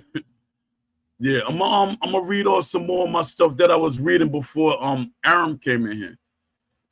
All right, why I'm reading this off of a list that, you know, I don't know if any of y'all saw it earlier. I mean, I was talking about earlier in the feed. You might have to watch this show again. Why competitive players get blamed unfairly. Competitive players want clear rules, consistency, explainable outcomes. Flattening is often done in their name, not because they asked for it. And I agree with that. Even though I love blaming the online community because they attack us. All right, the core truth. Trust isn't lost when plans change. It's lost when language stays the same while direction changes. All right, now I'm gonna do some questions. Is this accusing developers of lying? No, it's about communication patterns and expectation management. No, it's lying too. Is the developers lying to us? I don't care how it's reframed or anything. The developers are lying to us. They're being deceptive, very deceptive. And this goes to the next question. Why do fans say deception then? Because expectations set early don't match later outcomes. They're lying then. Do ratings still matter in algorithm-driven systems? Yes. They define consistency, efficiency, and recovery. Why not just rely on animations? Animations don't measure force, alignment, fatigue, or context. Another question. I got a lot of questions. I'm going to go through them and then I'm going to see what y'all saying. I'm going to do 3 more questions, then I'm going to see what y'all saying in the chat. Can perks override ratings? No. They shouldn't interact. They should interact, not erase. Can perks override ratings? No. They should interact, not erase. Why does balance cause backlash? Because historically, it precedes realism being scaled back. Why does balance cause backlash? Because historically, it preceded realism being scaled back. Yeah, when I hear the word balance is a trigger word to me because I know the language of development. And when I hear all these different words, and I'm like, those code words that the fans, they don't know what's going on. Balance means that they're going to flatten out everything. Everything's going to be the same. There's going to not really be styles. They're saying they're styles, but they're not really styles there. They're going to say every boxer is unique. They're not really unique. Is hybrid design always bad? No. Forced hybrid design is. That's the thing. That's the thing that I always go after. Force, when it's forced. Let me see what y'all saying in the chat. What's up, my brother Don D? Don D in the house. Don D 205. Salute to you, my brother. Check Don D 205 out on Twitch. And he's on Instagram. And he's on Twitter. X. Salute to you, Don D. It's good. Everything's good. This is like my second. I had to reboot because for some strange reason, it kicked me. All right, let me read some more perks. I'm gonna keep popping in and out of the chat. All right. Are fans overreacting? No, they're acting to patterns. Are fans overreacting? No, they're reacting to patterns. And I'm huge on patterns. And me, I know the language of development. I know the language of development. I made it my duty to research and study the language of development. As far as coding and stuff like that, that junk give me a headache just by looking at it. When I start seeing numbers, I think somebody trying to hypnotize me. Why not explain trade-off? Hold up. Why not explain trade-offs openly? And that's the thing. They do not explain anything. They really don't talk to us. One thing I was saying with EA, the developers did talk to me.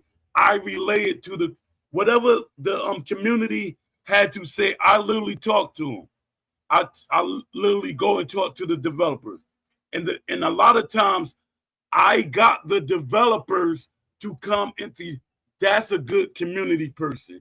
That's a good moderator, senior moderator. I got the developers to come in the forums and explain themselves. Hey man, you got to come out here and explain that more better. You know, me saying it, they might, hey, Poe, you're just saying that. You come out here and talk about it. You created this. This is your game. Come out here and talk to the people. All right, let me go back to this. Why not explain trade-offs openly? Specifics create accountability and risk backlash. So if they explain themselves, they got to be accountable. And they risk backlash. But you're going to get the backlash either or. And eventually they're going to say, hey, you're taking accountability. You're talking to us. Right then, just you talking to them, they feel that they're being heard. Can a jab knock someone down? Someone posted that. Can a jab knock somebody down? And a lot of people feel like a jab can't knock you down. There are plenty of fights I've seen people get knocked out with a jab or knocked down with a jab. Yes, with timing, everything is about timing, vulnerability, and accumulation. Accumulation. You're constantly getting hit with punches. You can get beat to death, and I could hit you with the lightest of jabs. And because you're so damaged, you might drop. Realistically. I got to put that out there for certain people. Is randomness bad? Randomness without context is bad. Is randomness bad? Randomness without context is bad. Why do older games sometimes feel better? Why do older games sometimes feel better? They represent ratings. No, they respect ratings, accumulation, and consequences. Older games. Older games did this.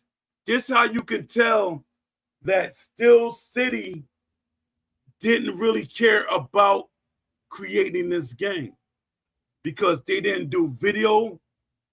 They didn't watch video of fights, of boxers. They didn't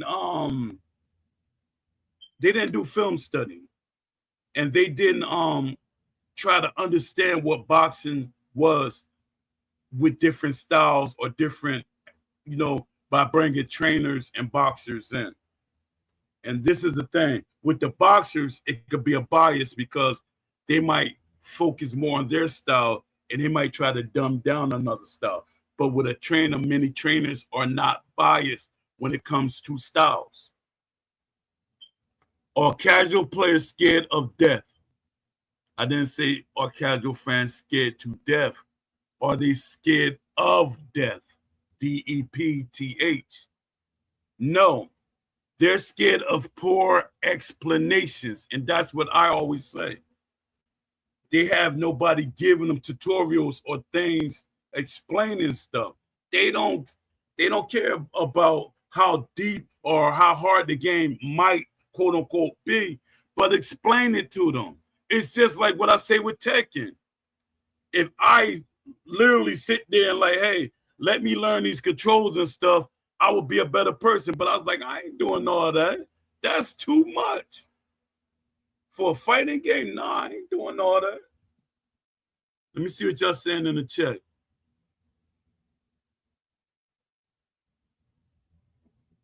Don D said, it's all good, brother. Your work ethic and consistency is such a blessing to the people, bro. Appreciate you, man. Really appreciate you. Can sliders solve this? Yes. Yes. And a lot of people say, man, you always talking about sliders. They're not going to save the world. Yes, they would. No, but sliders, they really can. Can sliders solve this? Yes. They turn balance into choice. Can sliders solve this? Yes, they can turn balance into choice. What's the biggest myth? The biggest myth is that balance means sameness. The biggest myth that balance means sameness. If they do balance correctly, it's not sameness. But when I hear balance coming from Steel City, I know exactly what it is. I know it's cold talk. What's the biggest truth? Death doesn't scare players. Death doesn't scare players. Inconsistency does. The biggest truth, death doesn't scare players. Inconsistency does. This team is very inconsistent. Extremely inconsistent. They like there just to be there. They probably sitting there eating donuts and just watching their computer screen. And it's crazy. Then somebody said, one sentence summary. How would you sum up all of this? Ratings define potential, stats define outcome, perks define behavior, and algorithms decide how much each punch actually matters.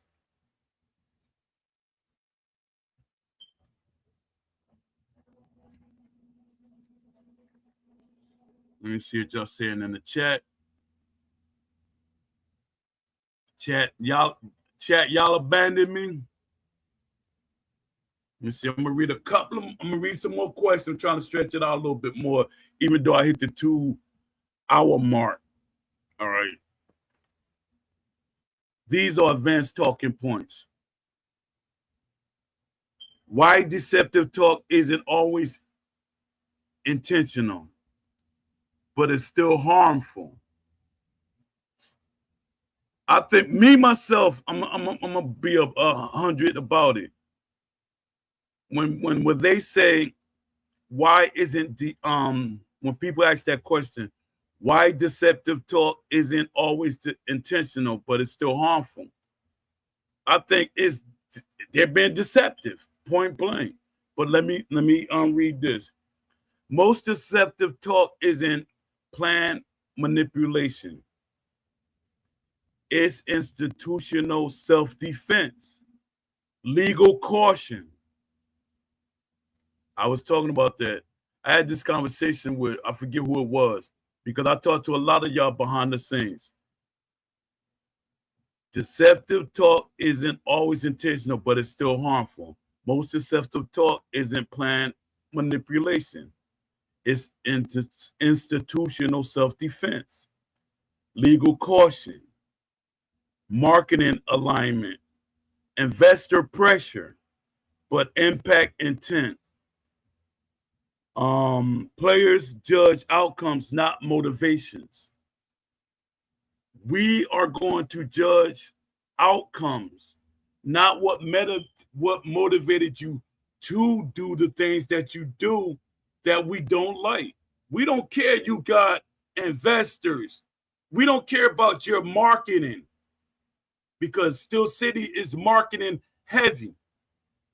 And the legal caution, that's where the word authenticity came from. We got to be legal because, hey, you keep saying realistic in sim, and the game is not realistic in sim. We got to use the word authentic, so we can't get sued for selling a game that we didn't give them. All right, the comfort language trap. The comfort language trap. Certain words feel safe internally. Balance, accessibility, stability. Teams reuse them because they've worked before. They don't trigger internal alarms.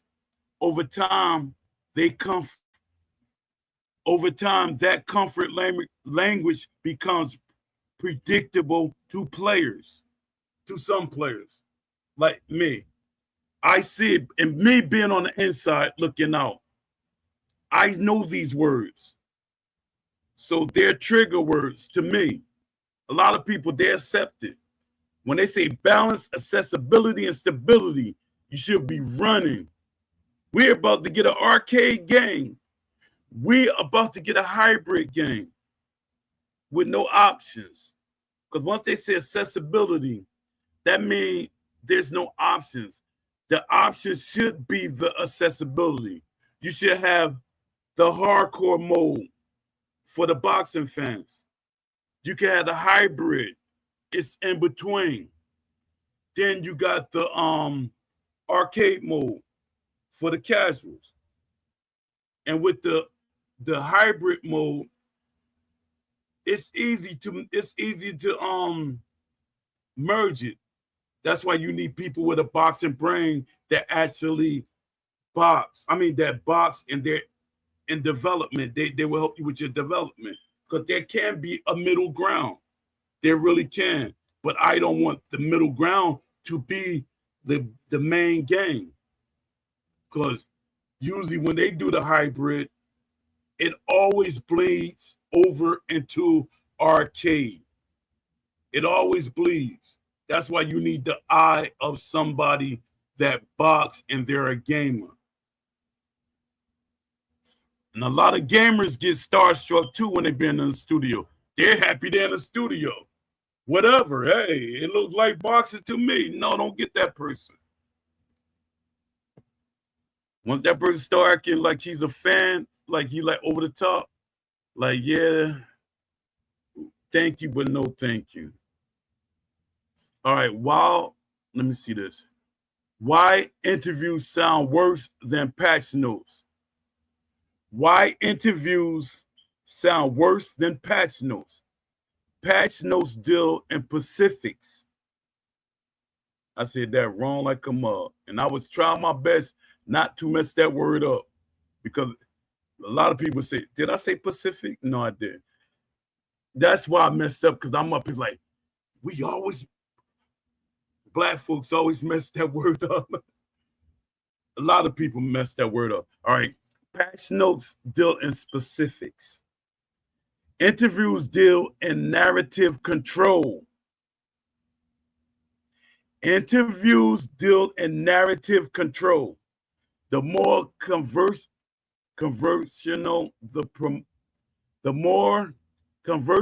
the format, the more likely vague reassurance appear. Hard edges are sanded down. Fans trust patch notes more than interviews. And that's telling. That's crazy. When fans care more about the patch notes than the interviews, the actual dev vlogs, that right there is a problem. And I hear a lot of people, we need patch notes. We need patch notes so we can see what they're saying. No, why y'all not asking for a developer vlog so they can explain it to you more clearly? Why? This question is why we're listening becomes a liability.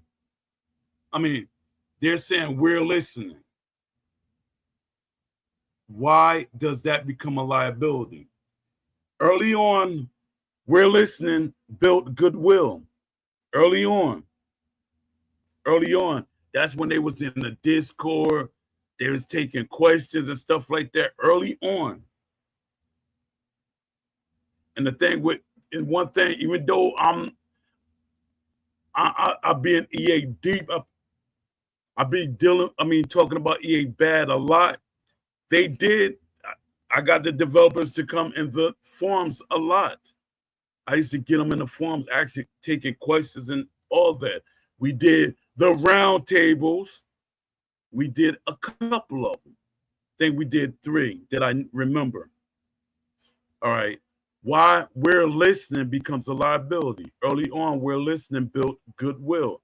Over time, it becomes associated with acknowledgement without direction, feedback without visible impact. Eventually, it reads as delayed language, not empathy. Why studios fear saying no? Why studios fear saying no explicitly? Saying no angers a subset of fans immediately. Me. And I'm going to tell you why when they say no, because I know what can be done. When they say no, we can't put that in the game. No, that's not going to be possible. No, that's going to be too expensive. No, this, no, that. I always got something to come back for. I got you. When y'all say these no's, I'm ready for you. Let's do an interview. I want to do an interview with somebody in the industry. And I will shut down all the stuff they keep saying that's not possible. And you know what they're gonna bring up? We can't afford to do that. Man, stop playing with people. Y'all gotta stop letting these guys play with y'all. They like really disrespecting y'all intelligence. They can't afford it, but they're taking trips all over the world.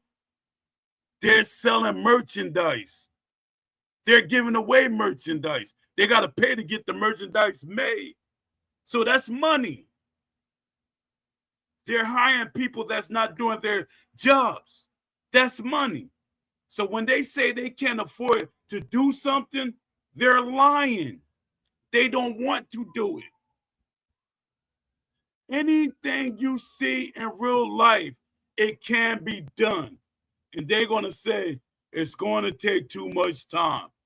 Crap. You got to just add another person to the mix.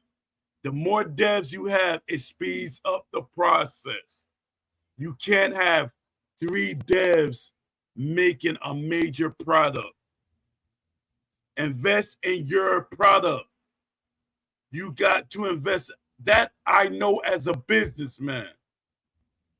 When I used to make gourmet, the word gourmet, I'm using top quality ingredients. So I got to make sure my stuff is on point. So when I used to make my cheesecakes and other things that I did, I was able to get the price that I got, even though I undersold myself a lot. But I was selling cheesecakes, because cheesecake by itself, a slice, you could sell $10 for a slice. I wasn't. For a slice, $1.50, $2. But there's people like, man, you should charge $5 for this. But that wasn't me. But it's up to the development. It's the developers. Let me stop getting off topic because then it's going to confuse me. All right. So saying no angers a subset of fans immediately. Locks future design paths. So studios say, hold on, let me read this so y'all can get better context of it. Saying no angers a subset of fans immediately. Saying no locks future design paths. So studios say, not right now. So studios say, we're evaluating. So studios say, long-term vision. Oh, that's not in our long-term vision, or it might be in our long-term vision. They use these words, and fans eat them up because they feel like, hey, at least they told us something. No, you got to hold them accountable. But fans interpret this as stringing them along, which is right. Even if that wasn't the intent. No, they're stringing fans along. They're literally with Steel City, they're stringing fans along. And you know how I could tell? Because the forum is empty. Nobody's saying anything in the forum. They're not really interacting with people in the forums. That right there. And people keep saying, well, they're not saying nothing because they're scared of the backlash. That's bull crap. And my thing is, they don't know how to have conversations. It was many times when we had downtime with Fight Night round 4, or we had downtime with Fight Night Champion. But I kept things going. The people that's in the community, they don't know how to engage with the community. They're not community people. Shout out to Donnie. You tried, Donnie. I see you trying. Donnie, he's a great moderator. I thought he was going to just be for himself because he always kept asking for a certain boxer. And I said, man, why is he going to be a moderator? Because he keep asking, he don't sound like he, but you're doing a good job. Salute to you, Donnie. Let me see what you're saying in the all right. Don D said, nah, we're here, bro. Just listening to greatness. Poe got to handle some business in the morning. What you mean by that, Poe got to handle some business in the morning?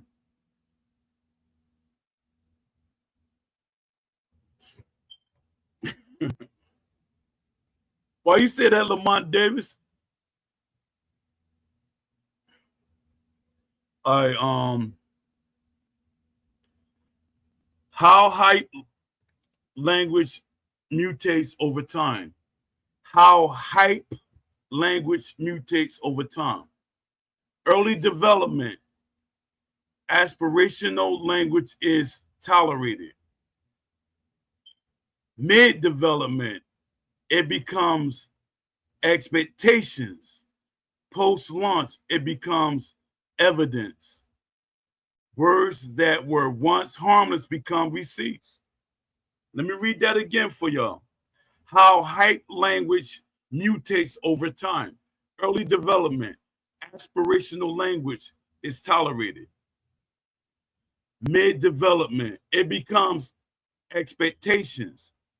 Post-launch, it becomes evidence. Words that were once harmless becomes receipts. And a lot of us got receipts. A lot of y'all take y'all receipt and throw it away. And then y'all wonder why they don't listen to us as a whole. Why hybrid is the ultimate trust killer. Why hybrid is the ultimate trust killer. Hybrid design often means no strong identity, no clear audience. Players forgive difficulty. They forgive bugs. They don't forgive unclear intent.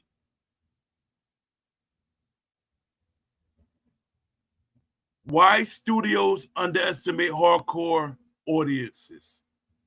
Hardcore fans replay interviews. Just said that. Hardcore fans replay interviews. Hardcore fans compare statements over years. I do that. Hardcore fans notice language drift. I do that. Studios often mistake passion for hostility. Yep, 100%. And that's intentionally. They intentionally look at passion as hostility. They say he's going to be a problem. I'm pretty sure we'll say Poe is going to be a problem.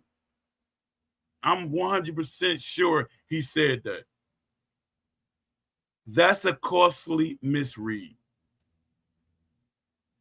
The asymmetric of risks. For studios, vague language reduces short-term risks. For studios, vague language reduces short-term risk. For players, vague language increases long-term uncertainty. The risk is being shifted, not removed. why silence is chosen even when it hurts. Silence feels safer than saying the wrong thing, but silence lets narrative harden. But silence empower worst case assumptions. Once that happens, no clarification feels trustworthy. Why community managers get stuck in the middle? Before I even read anything, because you took the job, you our liaison, you the in between. You the peanut butter and jelly between the bread. You supposed to bring everything together. When the fans say something, you take it back. You supposed a community manager should be building up the community. Me, that's why I know I will make a great community manager for anybody. Because I know how to be a part of the community. I know how to take questions. I know how to build their confidence. But I will not be deceptive. That's why I would never take a community manager role. The only way I would take a community manager role if they say, hey, Poe, you can do you. You could be Poe. You could be who you are. If you think we're doing something wrong, you can talk about it. Just don't give them everything we're trying to do. You can talk, you could be a critic and be a community manager. If they say that's what I can do, hey, I'll take that role in a heartbeat. But I know that's not how it goes. All right. Why community managers get stuck in the middle? Community managers often know more than they say. Exactly. They do. They do.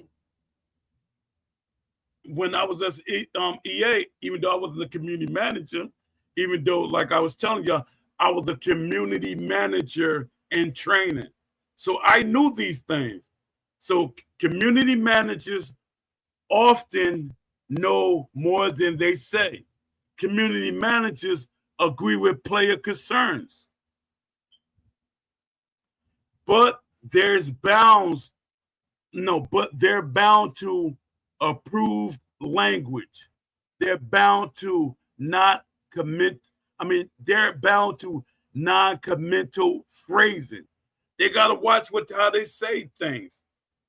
They might feel the same way we feel, but they can't commit like, hey, you're right. Hey, you're this. Hey, you're that. They're not going to commit to that. This creates visible tension fans pick up on immediately. Not everybody. Not everybody. A lot of people get excited when they see the community managers. Hey, we got a community manager here. And then they go on about their way. They just happy they saw the community manager. They'll stay in the chat and literally wait for the community manager and probably leave. That's how much they like, hey, they so excited about a community manager. Why fans don't want perfection? I mean, hold on. Why fans don't want perfection? They want boundaries. Players don't expect everything. They want to know what is locked, what is experimental, what is off the table. Boundaries reduce anger more than promises. See, this will make me, because I would know. So it's like once that veil has been lifted and I can see, what is probably locked, what is experimental, and what is off the table, and what is off the table is intentionally taken out. I see these things. Like when they say, hey, we try to put it in, but we could. No, a team usually work on that until they get it right. But somebody said, hey, just use that when we make the second part. You're going to see a lot of things we're going to get for Undisputed 2, but you're going to still see a lot of things that's missing because they're planning ahead for Undisputed 3. with a tiny team and they're planning like that. Because usually with a team, this is how a lot of these big companies work. They have teams, once they launch their game, they're already working on the next game. They can't do that with Steel City because the team is already too small. All right. Why repetition breaks trust faster than mistakes? A mistake can be forgiven. Repeating the same explanation after different outcomes cannot. Repetition signals lack of reflection, not consistency. I say these things. They keep repeating things. When you repeat something over and over and over again, it's hypnosis. Over and over again, it's hypnosis. You hypnotize people.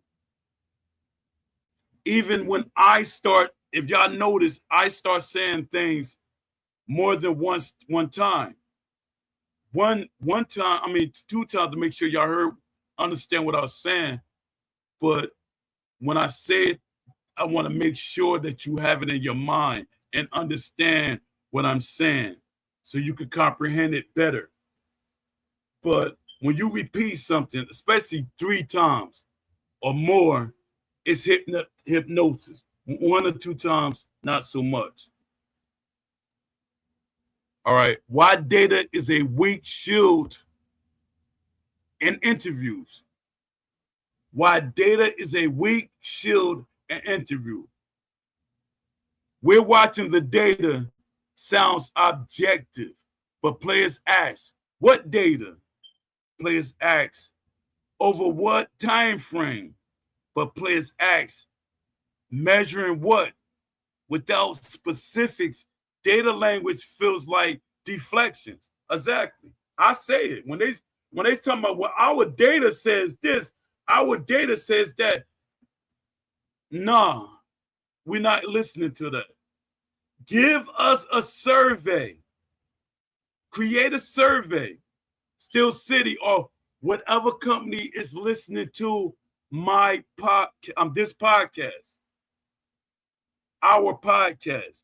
Whatever company is listening to our podcast, give us surveys so you can't think for us.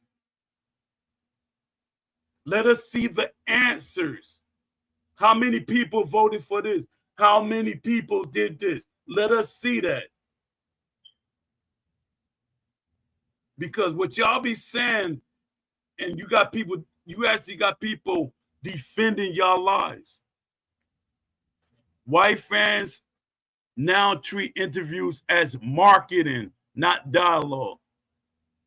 Me, I peeked it out. A lot of fans didn't see it. It's marketing. When they did the content creator thing, that was marketing too. A lot of y'all didn't see it. It was marketing. It was 100% marketing because they're trying to market the game to the competitive fans. They was trying to let people say, hey, look, they're doing esports. That excited people.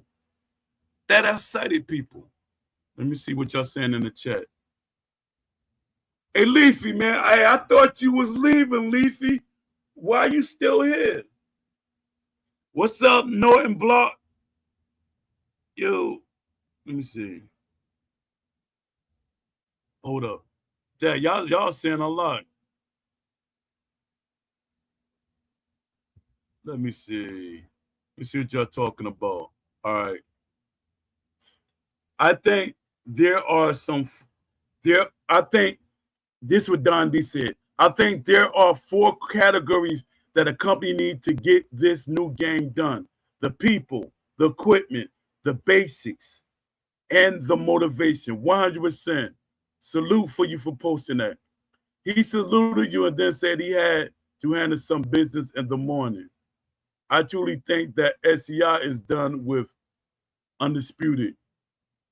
They haven't announced any updates or gameplay changes and been totally silent when the people with the people as of late. Yup, 100%. I think they done with it. But what's called him came in, JMMA, he said it.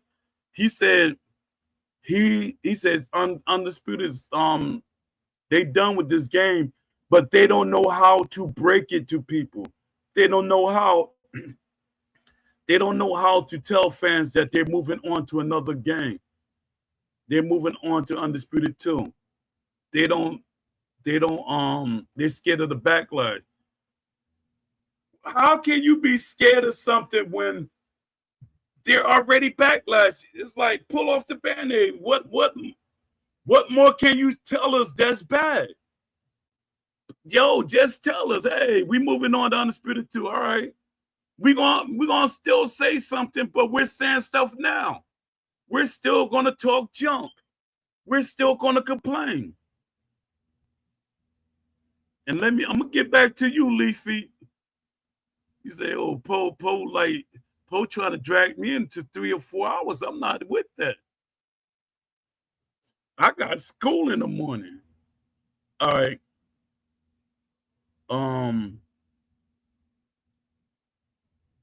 I truly think that SCI is done with. All right, I read that. It's going to be tough for them to make a sales pitch to the world public based on what their last product. Exactly. A lot of people don't see that. And what's up, Norton Block Solo? I apologize. When AJ Pax tried to do a video, because he was doing a video talk, he was talking while a video was showing. I guess the way that he did it, he should have did the shared screen instead of trying to do it straight from the computer. It kicked the YouTube.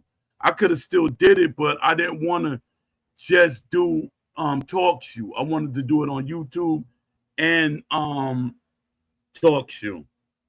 All right, let me see. Don D said it's really sad that the successor of the Fight Night series is the mediocre and unfinished product. It's crazy the damage people do for the love of money. Yup. Leafy says pound for pound boxing game said 2K needs to make a bang boxing game already, man. Prize Fighter didn't look too bad. Might play it myself and get some time on it. Yeah, you could get some ideas from there. They had some great ideas there. All right, give me a second, Norton. My phone was going to die, so I had to change it. Sorry. Yeah, good one, Leafy. Good one. No, I'm messing with you. All right, you want to come up on the show? All right, give me a second.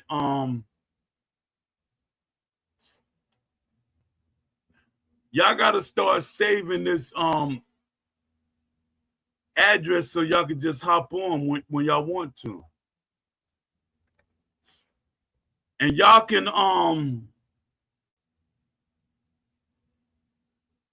like with Talk Shoe, become a fan of the talks. Of this group. Of the my podcast, and I'll let y'all know when I come on, and I could give y'all mod access and stuff like that, so y'all can come on and y'all can just interact. Y'all ain't gotta ask me to keep hitting y'all up with the address. I'm trying to overthink. That's why I be telling you, I'll be like thinking about a billion things at one time.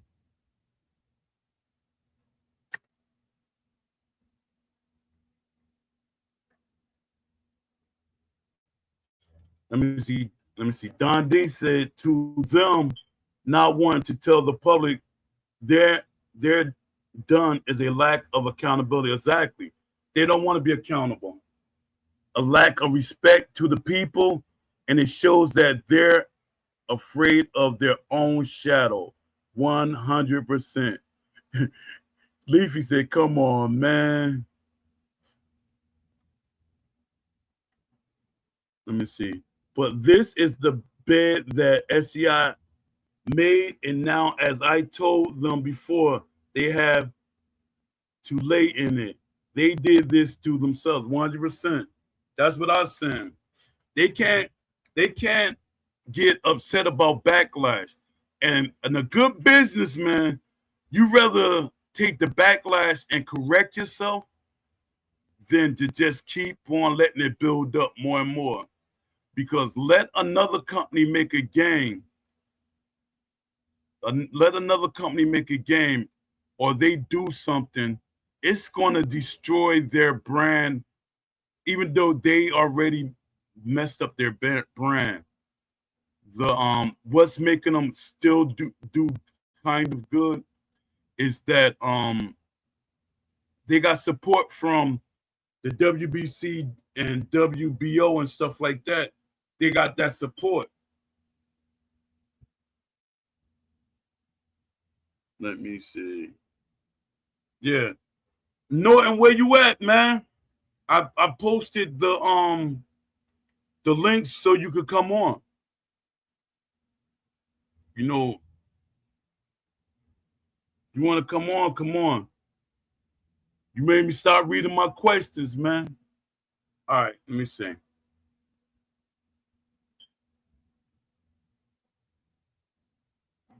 Let me see.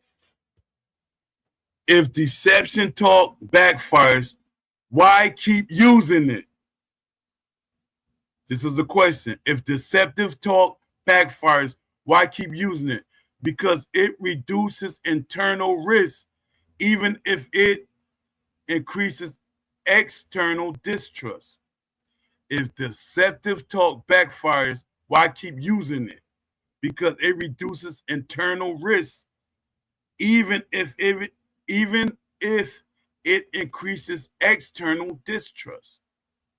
Their thing is they try to make sure they feel good about themselves. They don't care about us. That's literally what it's saying too. That's what I get. All right, here goes another question. Are studios aware fans decode their language? Not at all. That's why I'm making it public. But it's increasing. But changing institutional language is slow.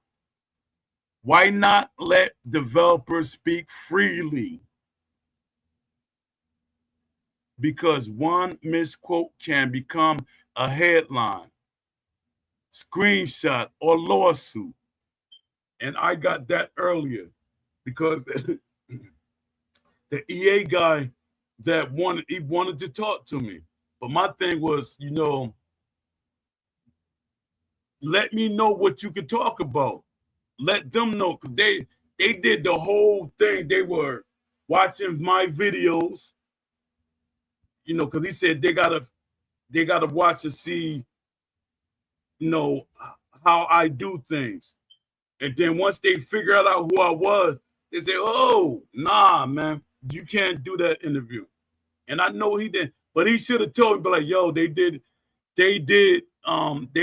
watch your videos and they know you and stuff, and they won't let me do the interview." But he should have told me. And I know you watch my shows all the time. He should have told me. We got Pop Off Gaming in here. Norton. Let me see. Here you go. All right, you up in. What's going on? What's going on? And before you leave, let me know, because when you leave, you shut my whole thing off. Because I gave you when I last time. Huh? You talking about last time? Yeah. So I got the last time I was there, and the show, when you got off, the show stopped, and I gave you too much because I should have took the mod access off. Yeah, once you're a mod, you're right. You're right. Damn, my bad. No, that's all right. So when I came back to the show, I said, "Damn, he ended the show." Yeah, I was like yeah. So what's going on? Man, nothing. I'm just checking out your live, man. I wanted to get up earlier, but I ended up doing a live stream on my other platform about what's going on in Minnesota right now. But yeah, man. Every time you go live, I'll be wanting to jump in with you, man, and have these conversations because I feel like it's needed, man. You know what I mean? Yeah, that's what I'll be saying, and that's good that you do that. And I think all of us in the community, like especially as the content creators, and right now I'm about to start getting on the content creators because while everything's dying down, we should be pushing harder for other companies to see what we want. You know, like when I be pushing the survey and stuff like that, you know, a lot of people keep saying, "Oh, that ain't gonna work." You don't know. We could try. Yeah, they always say they ain't gonna work, man. You know what I mean? And one thing is, man, you can't let people put their limitations on you, man. You know what I mean? Exactly. And that's why I haven't went live in a while. You know what I mean? Because it's hard for me to gather up a lot of people. But I'm like, man, I'm gonna just start taking more influence from you, brother, to start doing it, bro. Going live. Just keep it going, because my fan base increasing, my subs, and I was like, oh, I ain't gonna get it. Because I remember when I first started last year, I had like less than 200. Now look where I'm at now. Yeah, look good. You looking good up here, man. And a lot of people don't understand the road work you had to put in. And I think that right there, people don't understand. It's gonna take their work, man. You know what I mean? And that's why I be getting mad at a lot of these content creators that was for Undisputed.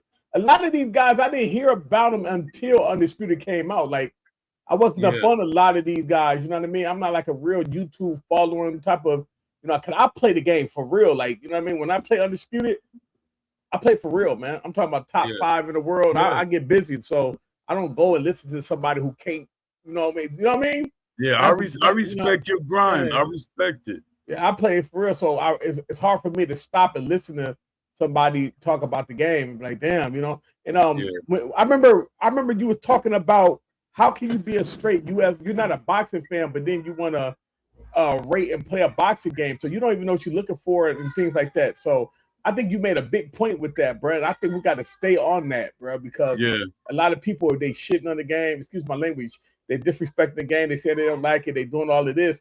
They're not even boxing fans. You know what I mean? For one, they can't tell you no boxing flaw it has, but they tell you about the desync and they tell you about other things like that. But they, you know, they're not talking about punches coming out. They're not fluent enough and certain combos you just can't do in that game. You just can't throw a jab and a hook to the body real fast, or unless it's with one side. You can do it with a jab with a left hand, left hook to the body, but it's hard to throw a jab, right hook to the body or something like that. But so it's certain punches that it's hard to string together in this game that people are not talking about neither. Yeah. All right. Leafy said, whoa, wait, there's only one job position SEI is looking for on LinkedIn. Maybe Undisputed 2 is going to come sooner than later. Nah, that's how Undisputed do. They hire one person, but they never hire the right people. They want one person to do 3 jobs.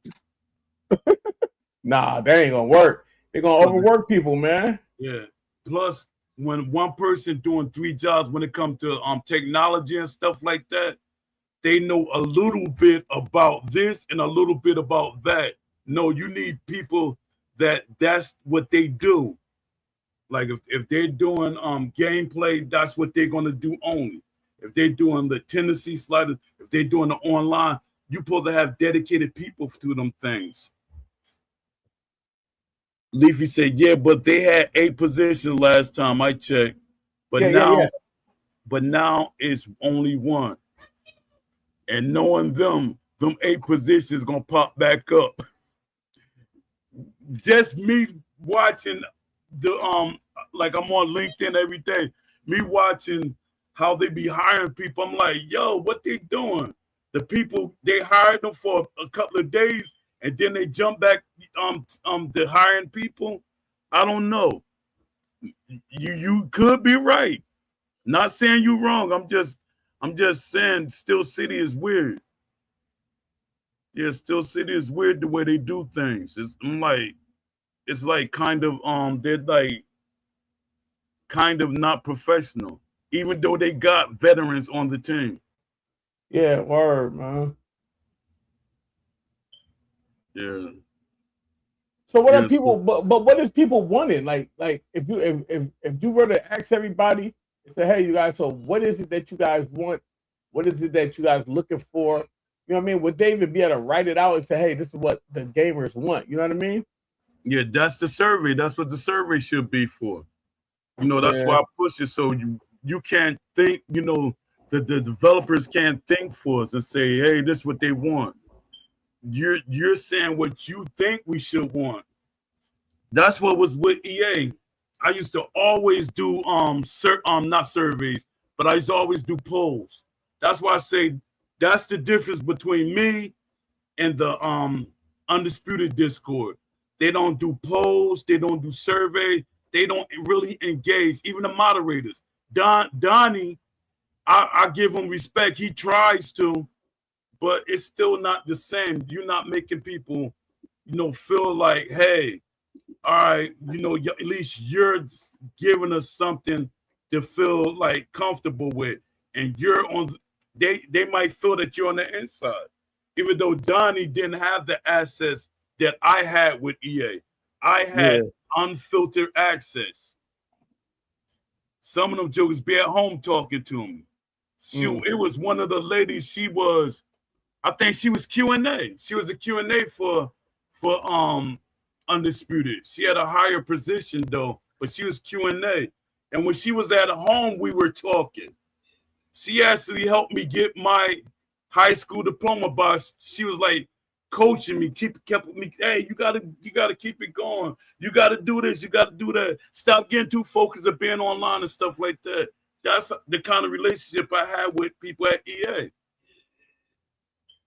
But with Steel City, they don't have that relationship. I don't think even the community managers have a real deep relationship with the people. The person they got in there now, XO, I'm like, why are you there? Why are you there? Yeah. We got a couple comments too. He said before anything, he said he better hope the business bureau don't get involved with a class action lawsuit. So wow, that's crazy. Yeah, but I was breaking that down earlier because the language, it's the language that's what saves Steel City, because a lot of people really do feel like Steel City didn't put out the game. A lot of people know how to play the game the way that it's satisfiable to them. Yeah. And that's with any game. That's like Fight Night Champion. You can't pay me to pay Fight Night Champion. That shit is so trash to me, but I love it so much. But it's like it was all we had for so long, man. But you're like Don D. You know how to make yourself like it. Yeah, for sure. And that's why I be saying, that's why I'm an artist and stuff. I can draw, I do all that stuff. But I'm so imaginative. To my thing is like, hold up, I experienced boxing. This is not boxing to me. Yeah. So when they did it, even the developers said, "Oh, we tried, but EA was being EA." I wonder. That's what I want to talk about, Paul. Like, how could you play a game and you're making it, and somebody telling you like, "Yo, this ain't what it is," and they say, "Oh, well, fuck it, then put it out anyway." Like, how? Like, I would love to hear that conversation when they when they say, "Yo, we're gonna put out a new Fight Night, better graphics, and a one button block." Like, man, what the hell are they thinking? Like, they give you an auto block, bro. So Paul, think about this. Think about how many people complained and cried about Fight Night Round 2, Fight Night Round 3, when you had to actually manual block and parry all them punches and fight. That's too much for a lot of people, bro. Yeah. You and Don D about to have an argument. Y'all about to have an argument. He loved Fight Night Champion, so y'all might have an argument. But what I'm saying, what I'm saying, I know. But it's healthy. It's healthy information. Don D, let me say this to Don D. Don D, listen, right? If you're playing a boxing game, right? Fight Night Champion for one, that was, you know, when you're playing that and you come from a long line of Fight Night games, I'm talking about Fight Night 2004, Fight Night Round 3, and then you telling me you can't tell the difference between EA Chicago Fight Night and EA Canada Fight Night? Like, I would love to hear what he got to say about that. Don D, you still here? He wants you to answer this question. He said, you know what? I would love for both of y'all to get on the air. I would love for Don D to call in. Yeah, call in and come up. He said, Norton, what did they do to go from Fight Night Round 4 Realism to Fight Night Champion. And yeah, I'm glad you said that, pound for pound. Shout out to you too. I think they really did that to make the game fun for everybody. Everybody can play. You can box. You don't got to worry about blocking everything. This one buddy gonna do it, so we're gonna make it arcadey. It's gonna be arcadey / fun / realistic. Like the story mode is where people gonna, So they were trying to get more people to play, bro, for real. But no, the story mode was for more people to play. Yeah, they didn't with Fight Night Champion. They really didn't do too much with that game. The story mode carried the weight of that game because the developers even said it. They said, "Hey, we didn't have time, but we're going to add this." They add the tendencies. Hey, we're going to some of the tendencies and some of the stuff that I gave them to put in the game. They have it there, but it's what would you call it? It's a placebo. A lot of that stuff don't work, but they added it, and they thought they were going to be able to come back and Fight Night Champion 2 and clean all that up, but they didn't. Yeah, and I think people need to really y'all help he come up, man. Cause I love to have that conversation with him, man. For real. I think that's a well-needed conversation that people, real boxing fans, should be having because, like, I've been around for a long time, man. Yeah. Well, we can set it up. Let me see. Don D said, I can't right now. I'm a little busy with a few things, but I do admire the physics blocking because it does block incoming shots greater than what Undisputed does. Hey, I don't listen. My thing is this, right? When I talk about these games, bro, I still play them, and I play them a lot. Like, I probably got more wins than a lot of people watching this right now, right? Yeah. But just games played in general, but I got hella wins, right? My thing about this is when we're talking about Fight Night, y'all talk bad about Undisputed, bro. Why you think they didn't make another Fight Night game, bro? Do y'all remember y'all don't remember the what was it? The Fight Night forums. Y'all don't remember the Fight Night forums? Y'all don't remember how bad y'all talked about Fight Night Round 4, how bad y'all talked about Champion, bro. Like that's why they stopped making it, bro. The same thing y'all doing right now. The only difference is everybody got an opinion. They can go on video, make videos, and put hate Fight Night, and then it trend. Bro, I mean, hate Undisputed, and it trends. Back then, man, you go to the fight forums, bro, it'd be like, yo, such and such was cheating. This person was doing this. Bro, they put that game out of business. The fans put Fight Night out of business, bro. Come on, man. Y'all think they're going to stop making a boxing game after Fight Night have Knockout Kings, all Fight Night series? All of a sudden, they don't make it no more? What y'all thought it was Undisputed fault? Y'all, it was because of you. And because of the fans that got mad that it wasn't like the Fight Night it used to be. Like Fight Night, which one with the Bernard Hopkins on the cover? No, but these are two telling factors that messes, like, from being on the inside looking out. The thing is with Fight Night Champion, once they ask for that wish list, and that's the scary part come. They asked for the wish list, they knew what the fans expected. And once they came back and told us, and people act like the internet wasn't out back then. There was the internet back then. Yes, and sir, people heard that we weren't going to get what we was going to get. People say, I'm not buying that game because look how advanced 2K is. Look how advanced this sports game is. And you're just giving us a story mode, and the regular part of the game is basic. That's what kept fans, because their expectations kept supposed to get higher. Each game's supposed to get better. That's how they was looking at it. Yeah. And not only that, though, man, one thing about what people keep forgetting about 2K, yo, in 2K, you can cry, you can blame your teammate. You can say, man, y'all wasn't playing right. Or you can blame people. When you playing boxing, you playing fighting. I'm talking about boxing. You can't blame nobody but yourself, bro. If nobody, it ain't no teammate, it's just you. You feel me? So what are you going to Oh, he was spamming me. Oh, he was hook spam. Oh, he was sidestep uppercutting me. Oh, he was chicken wing punching me. Like, man, dude, y'all are crybabies, man. Y'all make the game bad. I'm not saying y'all in general talk about the audience watch. I'm just saying the haters, the people who get mad and say, hey, we want to play sim. And then when you get hit with a sim combo, you say somebody spamming a combo. That dude's just crazy as hell. Yeah. But some people, like some people, like I see they play it, because I always watch some of the Fight Night videos. Some of them I just can't digest. But some of the people, they make the game play better than what we really got for Fight Night. But the people that, like, I can't digest this game, and it's more people that can't digest it and play it to make it feel better for them to play.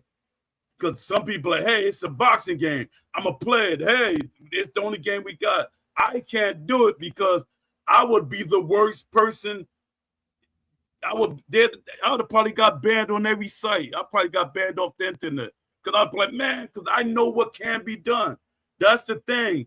Once you go behind that curtain, and once you know what can be put in a boxing game, and you know what they intentionally take out, and stuff like that, it's hard for you to see things different.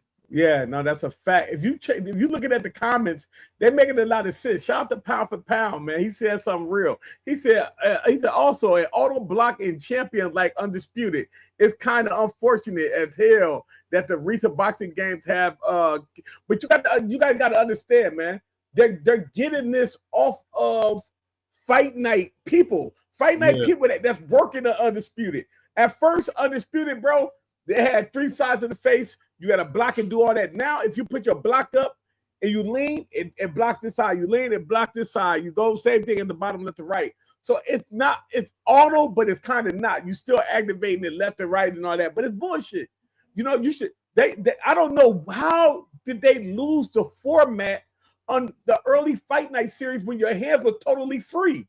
You know what I mean? On Fight Night, on Undisputed, if you lean down, I kid you not, Bo. If you lean down, your boxer go into a blocking like why is he doing that? Like on any other Fight Night game, you lean down, their hands would be free. You know, their hands would be moving to the side, and you know what I mean? Like why? Like if you got a boxing game, why are our hands not free? Our hands should be able to be doing certain things, man. Like it's just weird to me. Like and I blame the YouTubers, bro. They be like, yo, why you always blaming the YouTubers, bro?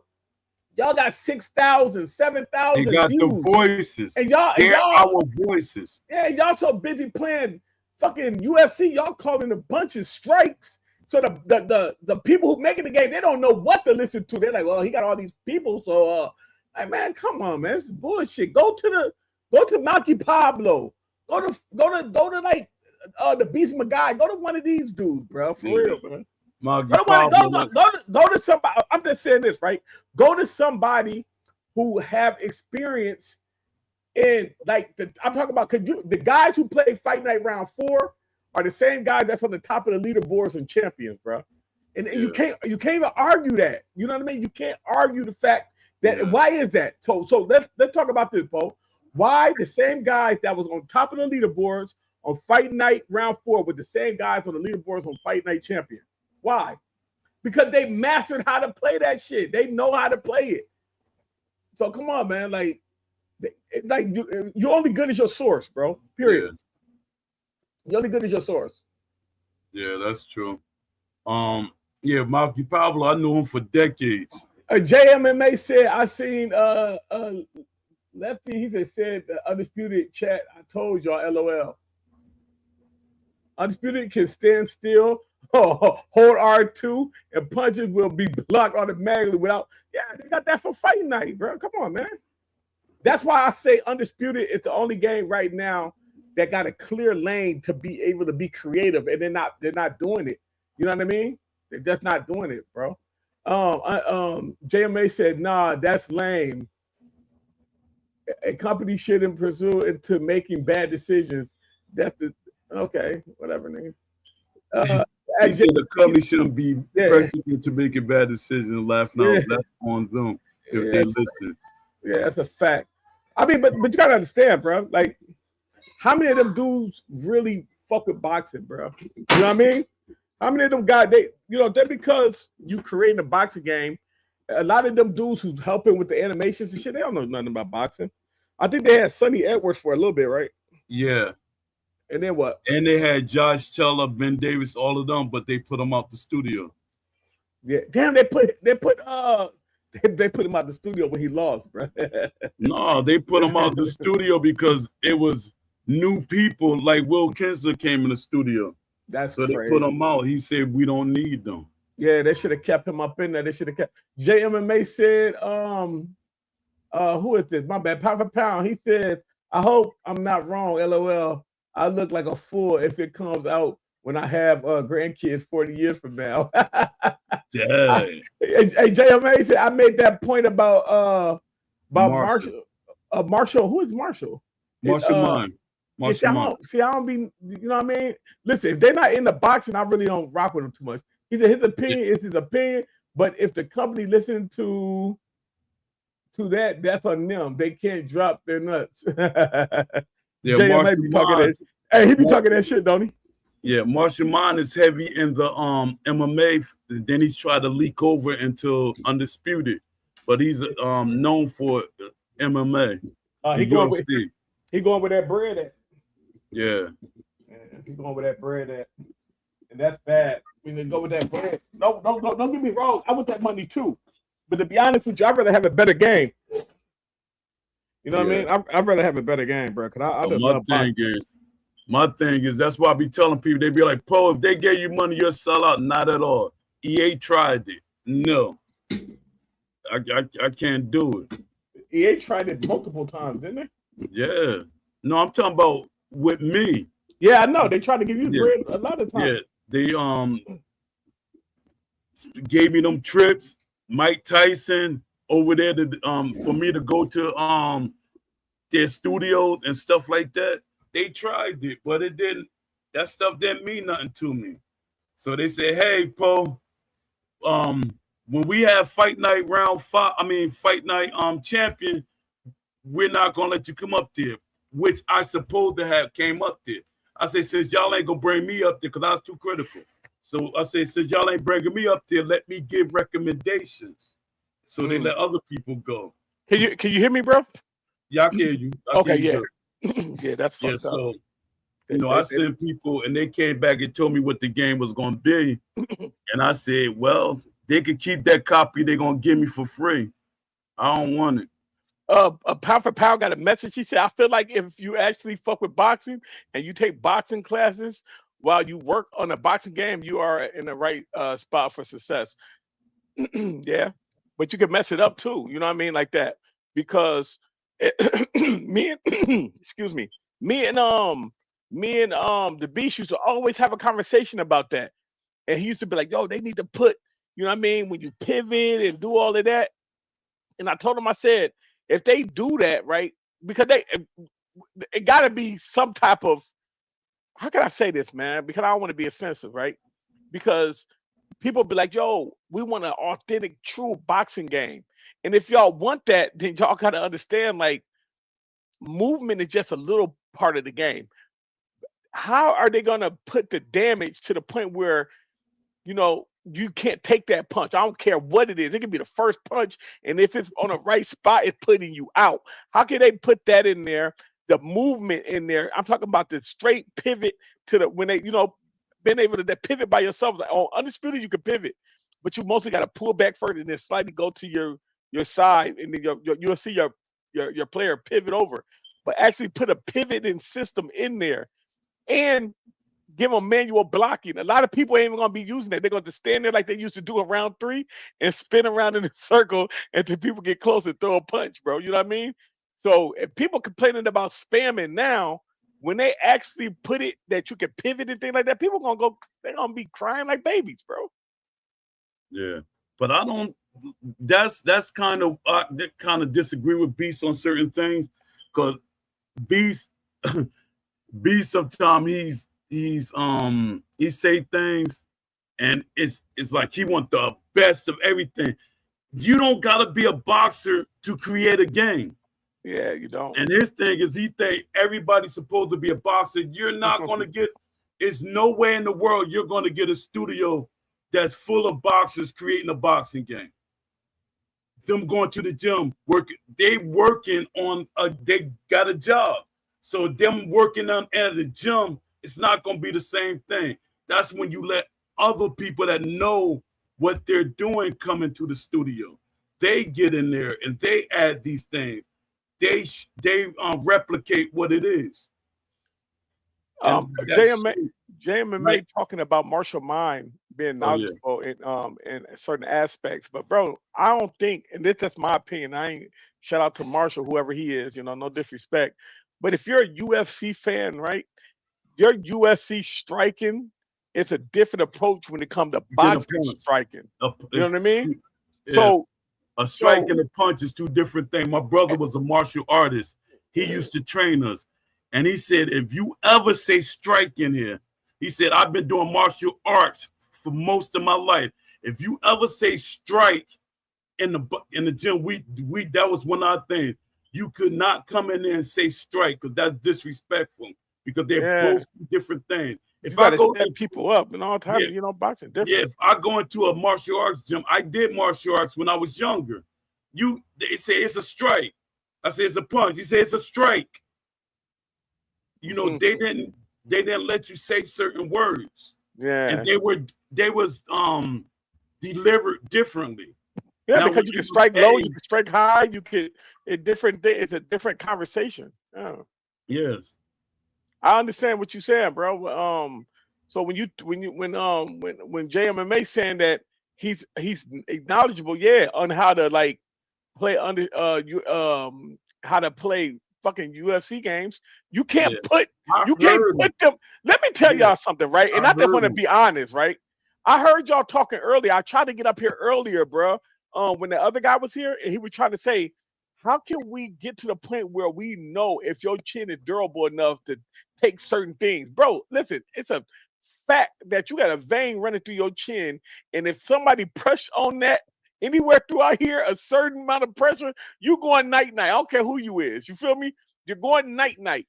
There's some people who get, don't get me wrong, it's some people. Resistance, Holyfield. Yeah, Holyfield used to get wobbled like a motherfucker, but you like he the only person I say I ain't never seen get flatlined. I seen James Toney do him so bad though. No, I seen him get knocked out in the early 90s. I'm tripping when he had hair. And that was a long time ago, but he wasn't knocked out snoring. He got wobbled by Bert Cooper. Yeah, one of them dropped him. Yeah, dude dropped him too. Yeah. So but my boy, I know who got a good chin. Ray Mercer. Hey, Ray Mercer. Yo, he's supposed to be in the game. You know that, right? He's supposed to be undisputed. Yeah, they're not gonna give me the credit. Yeah, they're not gonna give me the credit. He's supposed to be in the game. I can name 20 to 30 boxes that I helped Steel City get. Oh, but you know who's gonna take the credit? But you know who's gonna take the credit? Steve Kim and what's his name? Ty Grisham. He made you go night-night. My son, man, he gotta go night. Tell him you ain't going night-night. Tell him you can go play. If your wife said it, you better be quiet, man. Go play. It's okay. You want to go play? Okay, go play. Tell him I said stop it. You better tell him you didn't say that. my nephew told my son to go in the room. He was mad. Okay. I thought. But look though, I wanted to talk to you the other day, man. Check your DMs, bro. Start checking your DMs, man. On Discord. I'm gonna send you my phone number, bro. Listen, I was in a live chat the other day with Zab Judah, right? Shout out to game. He's gonna be in the game, man. But you won't believe what game he said he's gonna be in first. Let me see if I could hold on. Let me see if I can drop this exclusive. Don't say he said my game that I left. I know we don't still think round for rounds exists. No. Let me see if I can drop this jewel real quick. Because we had Zab Judah for round. I think they still got him under contract. Let me see if I can drop the jewel real quick for you, bro. Yeah, shout out to Zab too, man. I got the interview. I had to record it, bro. I felt bad, but I'm like, damn, and I had to. Shout out to Coach Anthony. So Coach, no, Finishing Dre called me. If you don't know who Finishing Dre is, he was #1 and #2 in the world and #3 in the world of champions, right? And Pop Off Dre, that's my brethren. But so he hit me up. He said, "Yo, Zab Judah on TikTok, bro. You should go join." I jump on immediately. You know, I'm a big Zab fan. I go in there. I jump in. They're like, "Yo, what's going on?" And I'm like, "Yo, Zab, what's going on, man?" Because you get to ask 2 questions.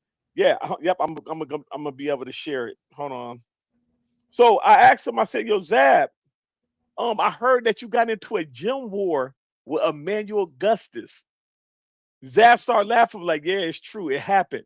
So him and Emmanuel Augustus was fighting. You know, they sparring. They got, I guess, Emmanuel Connie, boom, and he snapped. They got to fight, boom, boom, boom, boom. And Zab took his gloves off, tried to fight him in real life, you know, in the streets. But they had to calm Zab down. And so the second question I asked him, I said, "Zab, now listen, bro. When are we gonna see you in a video game, bro? You won't believe what game he said that he gonna be in. Can I play the video? Let me play the video. What is Fight Night? Fight Night, bro. He said, "I'm gonna be in a new Fight Night and the other boxing game. What's the other? Undisputed." He said both of them, bro. Yes, bro. Blue Belt fucked me up. I'm like, oh shit. So he was like, yeah. So Zab said that he was like, yeah, and then he said the people stopped talking to him. And one of the from Fight Night, right? No, from Undisputed. Oh, so they stopped talking. So I guess he was in talks, and he didn't talk to him again. But yo, this is what Zab said, man. I got the video too. I got the video right here for the people to be like, yo, he up there capping. Can I show my screen? Yeah, go ahead. This is the live video right here. Holy shit, let me bring it back this way with Zab Judah. You know what I mean? Yeah. I want to know if I could I'm gonna send it to you on the Discord. Could I do that? Yeah. Okay, I'll send it to you on the Discord, and you can put it up and play it. You're not gonna be able to hear me talking, but you're gonna be able to hear him. Undisputed 6, please tell me no, man, because I know EA be slick and add some boxes to their Undisputed game. Yeah, they do that. And, yes, and a lot of people don't know that whole reason why they do that. Why do they do it, Poe? Because they thought that was because when they did the first the UFC game, when Dana White, fans weren't buying the Undisputed games. So they said, Dad, we got to get the boxing fan base. So they start adding boxes to make to get them numbers. The numbers weren't adding up for them. EA, they could do with us, it'll be like their product did good, but to them, it should have did way better. Yeah, that's a fact. But and like the video loading up to your page right now, bro. So he said, Papa said, so is EA making a new game? Then if he said he's gonna be in it, surely he heard that thing, right? Well, and listen, in the video he said yes. He gonna be in a new Fight Night and what's the other new boxing Undisputed. You know what I mean? So I'm like, oh shit. He said, man, I remember when I made the viral post about Boost. Well, and I dropped that. Hey, yo, hold on, man. Let me straighten you up with that too. JMMA. You dropped that, but I gave that information to Boxing Fanatico. And the only reason I know that Boots, the Boots in what was the dude name? Andre Ford? Yeah, Raymond Ford. The only reason, and look, I'm trying to tell people, right? And shout out to Coach Anthony, bro. The only reason I knew that information is because Raymond Ford was being trained by Coach Anthony, and we was all on a video call while he was sparring, and he said that he just went out there to Undisputed, bro. You know what I mean? So that was my my leaked information. I leaked that information, and Boxing Fanatico was on the phone with us. It was me, him, Malky Pablo, and Finishing Dre. We was all on the phone together, and he got off the phone and made the video. That's my word, bro. So yeah, I put that out there, man. Someone been talking, then cause I got a DM about that. Yeah, that's a fact, bro. Raymond Ford, I was on the phone with him, Coach Anthony, and Coach Anthony was in the gym with him when we got that information. When he said him and Boots went out there, word. But it's hard for me to like. I know how Fight Night they'll cancel a whole game, and it could be halfway finished. They'll cancel it. So it's Yeah. hard for me to believe that Fight Night is making EA is making another Fight Night. Well, you got the video. Maybe Zab was talking fast because he actually when he said it. Damn, Paul, did you get the video? Hold up, I'm scared to like jump on open another tab. Let me see. Yeah, I'll keep. Nah, don't do it there. Don't do it there, man. Yeah, I watched No, it no, after Jay, shout out to Jay. Jay, you be wilding too, fam. Jay be wilding, bro. He said he be trolling on purpose. Yeah, he be wilding. He wouldn't be fuck with Jay if he don't troll. I fuck with dude too, but he be wilding. That's I heard. Was October. They're not doing it about a lot of boxers be mixing it up. Yeah, and that's what I was about to tell Poe. When Zab said that, I want to know if I could play it and let y'all hear it. If Poe didn't get it, because I don't think Poe got it.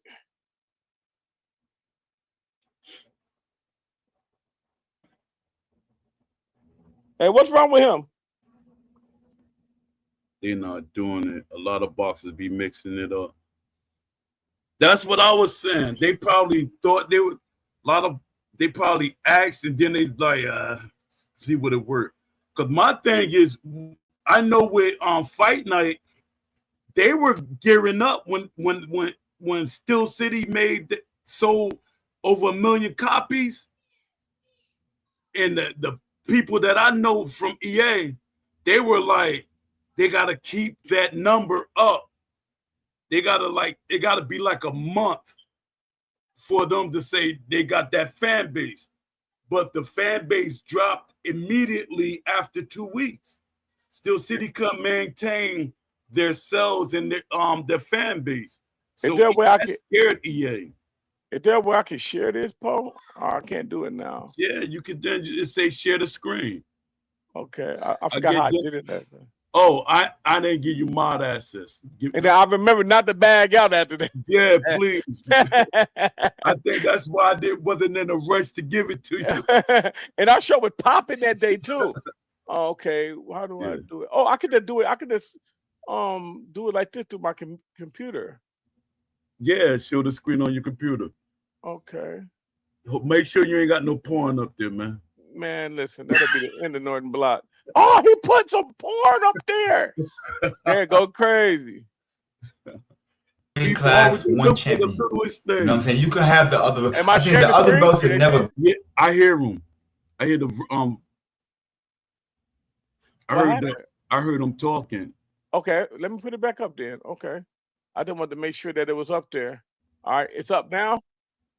Class one champion. Yeah. You know what I'm saying? You could have the other. I think the other belts are never going to. Now, for the people that's watching, this is exclusive, man. Come on, man. This is Pop Off Gaming, man. I'm with Poe. We in here doing what we supposed to be doing.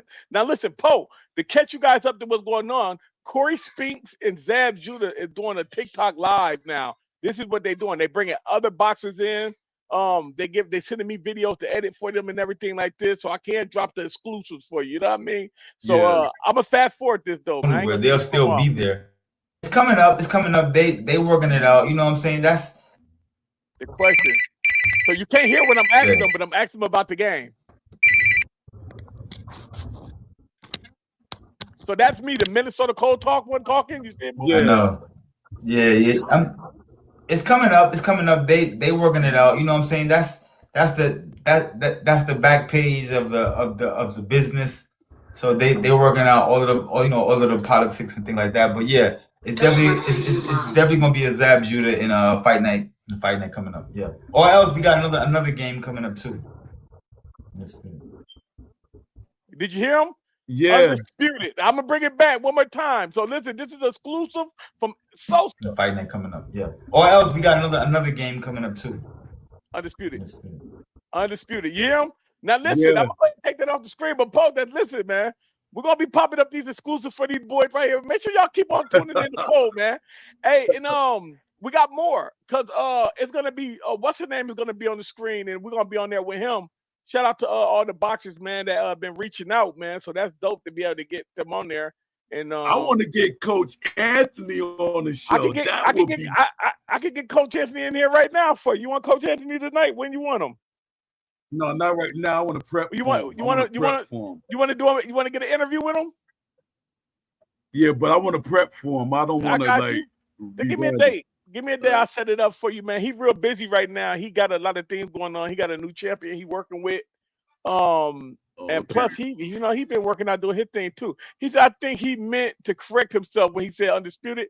But yeah, because he said fight night. He said in another. No, Poe, come on, don't do that. I mean, Poe, bring me back one time, man, because this how the media get shit messed up, man. The man said what he said. There ain't no way to try to fix it. He said he gonna be a One of my good cities let me where see. all my people. Joke, y'all. You go there and He talk about Minnesota right there. it's coming up. It's coming up. They working it out. You know what I'm saying? That's the back page of the business. So they working out all of the politics and things like that. But yeah, it's definitely gonna be a Zab Judah in fight night. Fight night coming up. Yeah. Or else we got another game coming up too. Like that. But yeah, it's definitely gonna be a Zab Judah in fight night.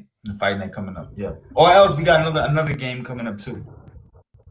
Yeah. Now listen, he said undisputed, man. Ain't no he Yeah. meant to say nothing.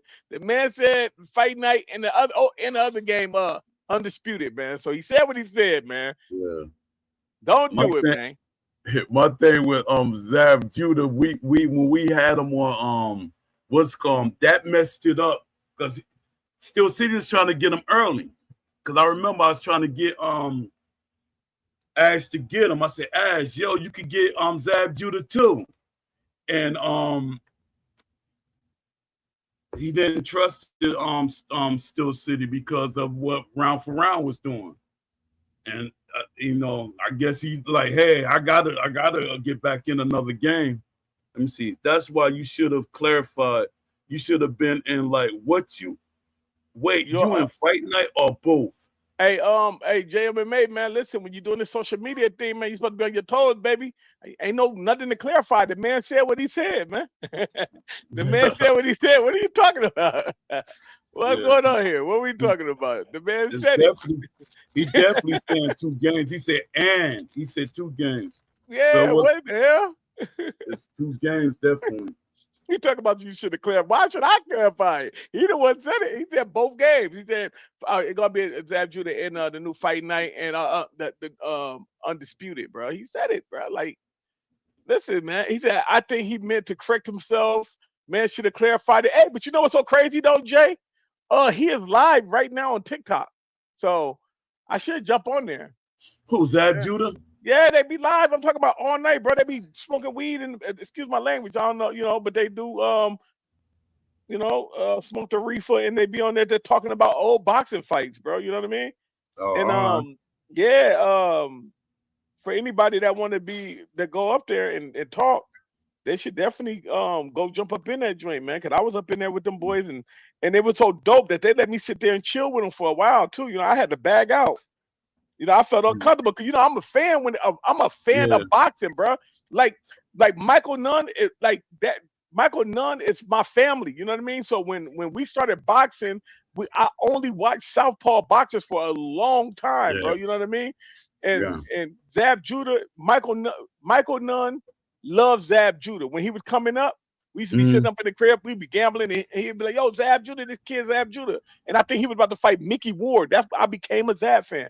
He said, hey, that's what people gonna do. Yeah. Trust me, dog. They got some people out here for sure. JMA. I got live experience with these guys. I've never really paid too much attention to them. I just seen Zab and his brothers, Floyd, and I seen, Floyd and his father. I seen Shane Mosley and his father and their boxes. I seen all these things. Now I'm like, oh man, I should have back then. We should have been getting autographs from each other just in case. They live now, you guys. If y'all want to interact with them, they live right now. Boxing Legends on TikTok right now. Yeah. So y'all go check them out, man. They live. Yeah, Word. I'll probably try to hit them tomorrow if they online. I'm gonna tell them Hold on, fam. they got to be more outspoken. Yeah. Yo, listen, man. Y'all go up in there, man. Chop it up with the boxers, man. Shout out to Corey Spinks, man. They were doing him bad in there too, bro. He had a picture where he was punching Zab, right? And what the dude like, man, hey yo Zab, you see the picture? He said, yo Zab, you see the picture that Corey got up there? He's like, yeah, man. The dude like, yeah, Zab, that was the only good punch he got on you that whole fight. Yo, didn't they fight twice? Yeah. Zab beat him. I mean, Corey Zab beat got him the robbed. first time. Yeah, Zab got robbed that first fight. That's why they did that immediate rematch. Mhm. And man, Zab caught him at the end. Zab, man, was Corey Spinks was a good ass boxer, but I think Yeah. people forgot how good of a boxer Zab was. And Yeah. he had a fight with the dude from the UK. He was undisputed. He was undefeated, man. What was his name, man? He never put up his hands to block his face. What was this guy's name, bro? Oh Maybe man, forget. Yeah. Junior Witter. Oh was his yeah, name. yeah, Yo, yeah. Junior the Witter. Hey yo, if anybody want to watch a crazy, Zab was mad as hell that fight because dude don't put up his gloves. He fighting Zab like this, bro. And Zab Yeah. trying to kill him, like Yeah, but because that's Junior Witter- disrespectful. That's Man, Zab- disrespectful in boxing. Somebody fighting you like that, and you man, ain't got Zab your was hands hot. up. Yeah, And then I'm the mad fight went all 12 too. With him fight like that. It was yeah, just- that's man. mad disrespectful. Man, that fight was crazy. Zab was hot. I think Zab ended up dropping no dude too. So yeah, that was a good ass Yeah, I fight, think man. he did. Hey, But the thing people don't realize, listen to what you said. He fought 12 rounds with his hands not being up. Yeah, but I put his hands So- up, bro. It's But crazy. how tired is he going to get not holding his hands up? He's not That gonna. takes a lot. Holding your hands up, that takes a Yeah. lot. And man, But that he dude got did his not put hands his hands down up. here. He good. Man, I wish I could put up like a snippet of this fight, man, because this dude was, bro. Zab Judah was in '96 all the way to when he get knocked out, 2000 and something, when he got lost to Costa Tzu, bro. He was Yeah. like he was like a baby Mike Tyson mixed Yeah. with Pernell Whitaker, bro. And this man was fighting him without putting his block up, bro. Like that was Yeah. crazy, man. That Yeah. was crazy. That was a Even good that fight. Costa Du fight, I think Zab was the champion, Yeah, he was. and that was the championship fight. He pulled that, got the benefit of the doubt. Yeah, he would have unified that belt. What's so crazy is that Costa Tzu ducked him and didn't give him that fight. Zab Yeah. got paid, and then Costa Tzu fought the kid that Floyd knocked out. What's the kid name? Ricky Haddon. Yeah. Yeah, he fought Ricky Haddon after that and lost that belt, man. He retired after Yup. that. He did not Yup. want to see Zab. No, Zab was hot, Yup. bro, for real. Zab was Yeah. one of the. Zab was just not. Zab Two wasn't. street. He wasn't focused, man. He's smoking weed, shooting dice. Two in the You the street. Yeah, Yeah, two in you the street. tripping, bro. You too. Yeah, like, come on, Yup. man. But hey, yo, Yup. I want to ask y'all this question. This go for everybody. How important is realism in boxing? If we want to block and control our arms and things like that, It's and we very wanna- important with me. Yeah. This gonna be that's a loaded question with me. Even when I talk to Beast, but with Beast, you got to frame so you don't want to get into an argument with Beast. I know he gonna argue anyway. Yeah, he gonna argue Yeah, anyway. he gonna tell you don't know shit about boxing. You ain't never boxed. Yeah. Man. How about that? And my thing, I'll be My telling brother. Beast, I said, well, you want 6 directional blocking, Yeah, but in boxing, everybody doesn't use that. You know, in real life, I think everybody should have a choice to pick their defense. yeah, Like if you got a person, his style should be his style. yeah. Like you shouldn't have Mike Tyson fighting like Floyd Mayweather. That looked weird. yeah. He shouldn't be doing a 6 directional blocking. Well, you know what they're gonna have to do then, Poe, and in JMMA. Check this out, right? I want to see how you feel about this. I think they need to go back to the basics. When they create boxing games and you're gonna give us DLC, make sure that you're giving us 10 boxers per weight class and make sure before y'all get another 5 or 10 in there, they're officially how that fighter is. When y'all give us Exactly. 200, y'all giving us 200 boxers and everybody doing the same jab, the same Yep. loose foot movement. That's bullshit. If y'all gonna do it like that. Oh, what was that game back in the day that was crack? It was on Sega. And I don't know if y'all boys, y'all old enough to play that game, but it was a Rocky game back in the day. It only had 4 or 5 characters. It had Rocky, Draco, Mr. T, and what did the Ali do? What was his name? Cassius. Well, I forgot what his name was, but he was supposed to be like Muhammad Ali. That's all they had on that joint. And each one of those boxers was unique and different. You know what I mean? Yeah. They got to bring it back to that, bro. I don't know. People losing the sauce, bro. It's like your grandmother dying and she took the sauce. She took the dressing ingredients away. It never tastes the same. You guys got to go back to the basics, bro. For real. Jay said I played it. It's trash. Which one? What you was talking about? Jay, man, you like 20 years old, man. When that game came out in 1987. That right. Hey Jay, listen, bro. Hey Jay, when that game came out in '87, bro, that probably was the best thing we ever seen in our lives. Man, hey, yo, Poe, tell this boy how it felt when Ninja Gaiden came out. You could run through the city and jump on the lights. Yeah, man. That was fucking amazing, Poe. Hey, yo, Jay, I'm telling you, bro, when that game came out, that shit was fucking amazing, bro. For real. And that shit was only, that shit only had 2 levels. I don't know if you ever played that boxing game Contender. Man, that junk had me mad, but I was playing it. You talking about Contenders? Yeah, Contenders was dope. Yep, the Contender. I remember that game. Yeah. Man, my shit was Ring King though, man. You know what I mean? Yeah. That's in the boxing circuit. Oh. Look what JMMA said. He said the Rocky game I'm talking about is PS2. Nah, baby. We talking about Sega Genesis. Sega 16. It was horrible. He said, man, ain't playing no throwback like that. It was horrible. But it was cracking our air. Jay, you gotta understand, man, we had 3 buttons. That's why I said we can't give these developers really no slack. Bro, they had 3 buttons, man. And that boxing game was fun as hell. You could slide and punch them, boom. Knock them out the ring and shit. Man, that game was fire. Yeah. Then they got Mario with the referee. Remember 1, 2, 3. That shit was fine. So that's why I say that's why the developers need to come game testing wise. I'm talking about game testing wise, bro. You gotta go to the people who was active. Hey, Jay, let's talk about this. Poe, Jay, listen. If you take the 3-point line out of basketball, right, and call it authentic, would that be a true statement? Nope. If you take you take the home run and second base out of baseball, it's not baseball. You know what I mean? So why are they leaving so much stuff? Man, ain't no way that game came out and you can't clinch, bro. That was crazy. Yeah, 100%. Ain't no reason why the referee ain't in a ring. They just pushed that shit too fast. It was a money grab, bro. But not only was it a money grab, though, it was a money grab, and they still had shit in there that people would like and enjoy. I play it to this day, bro. You see, I just put up a clip. Yeah.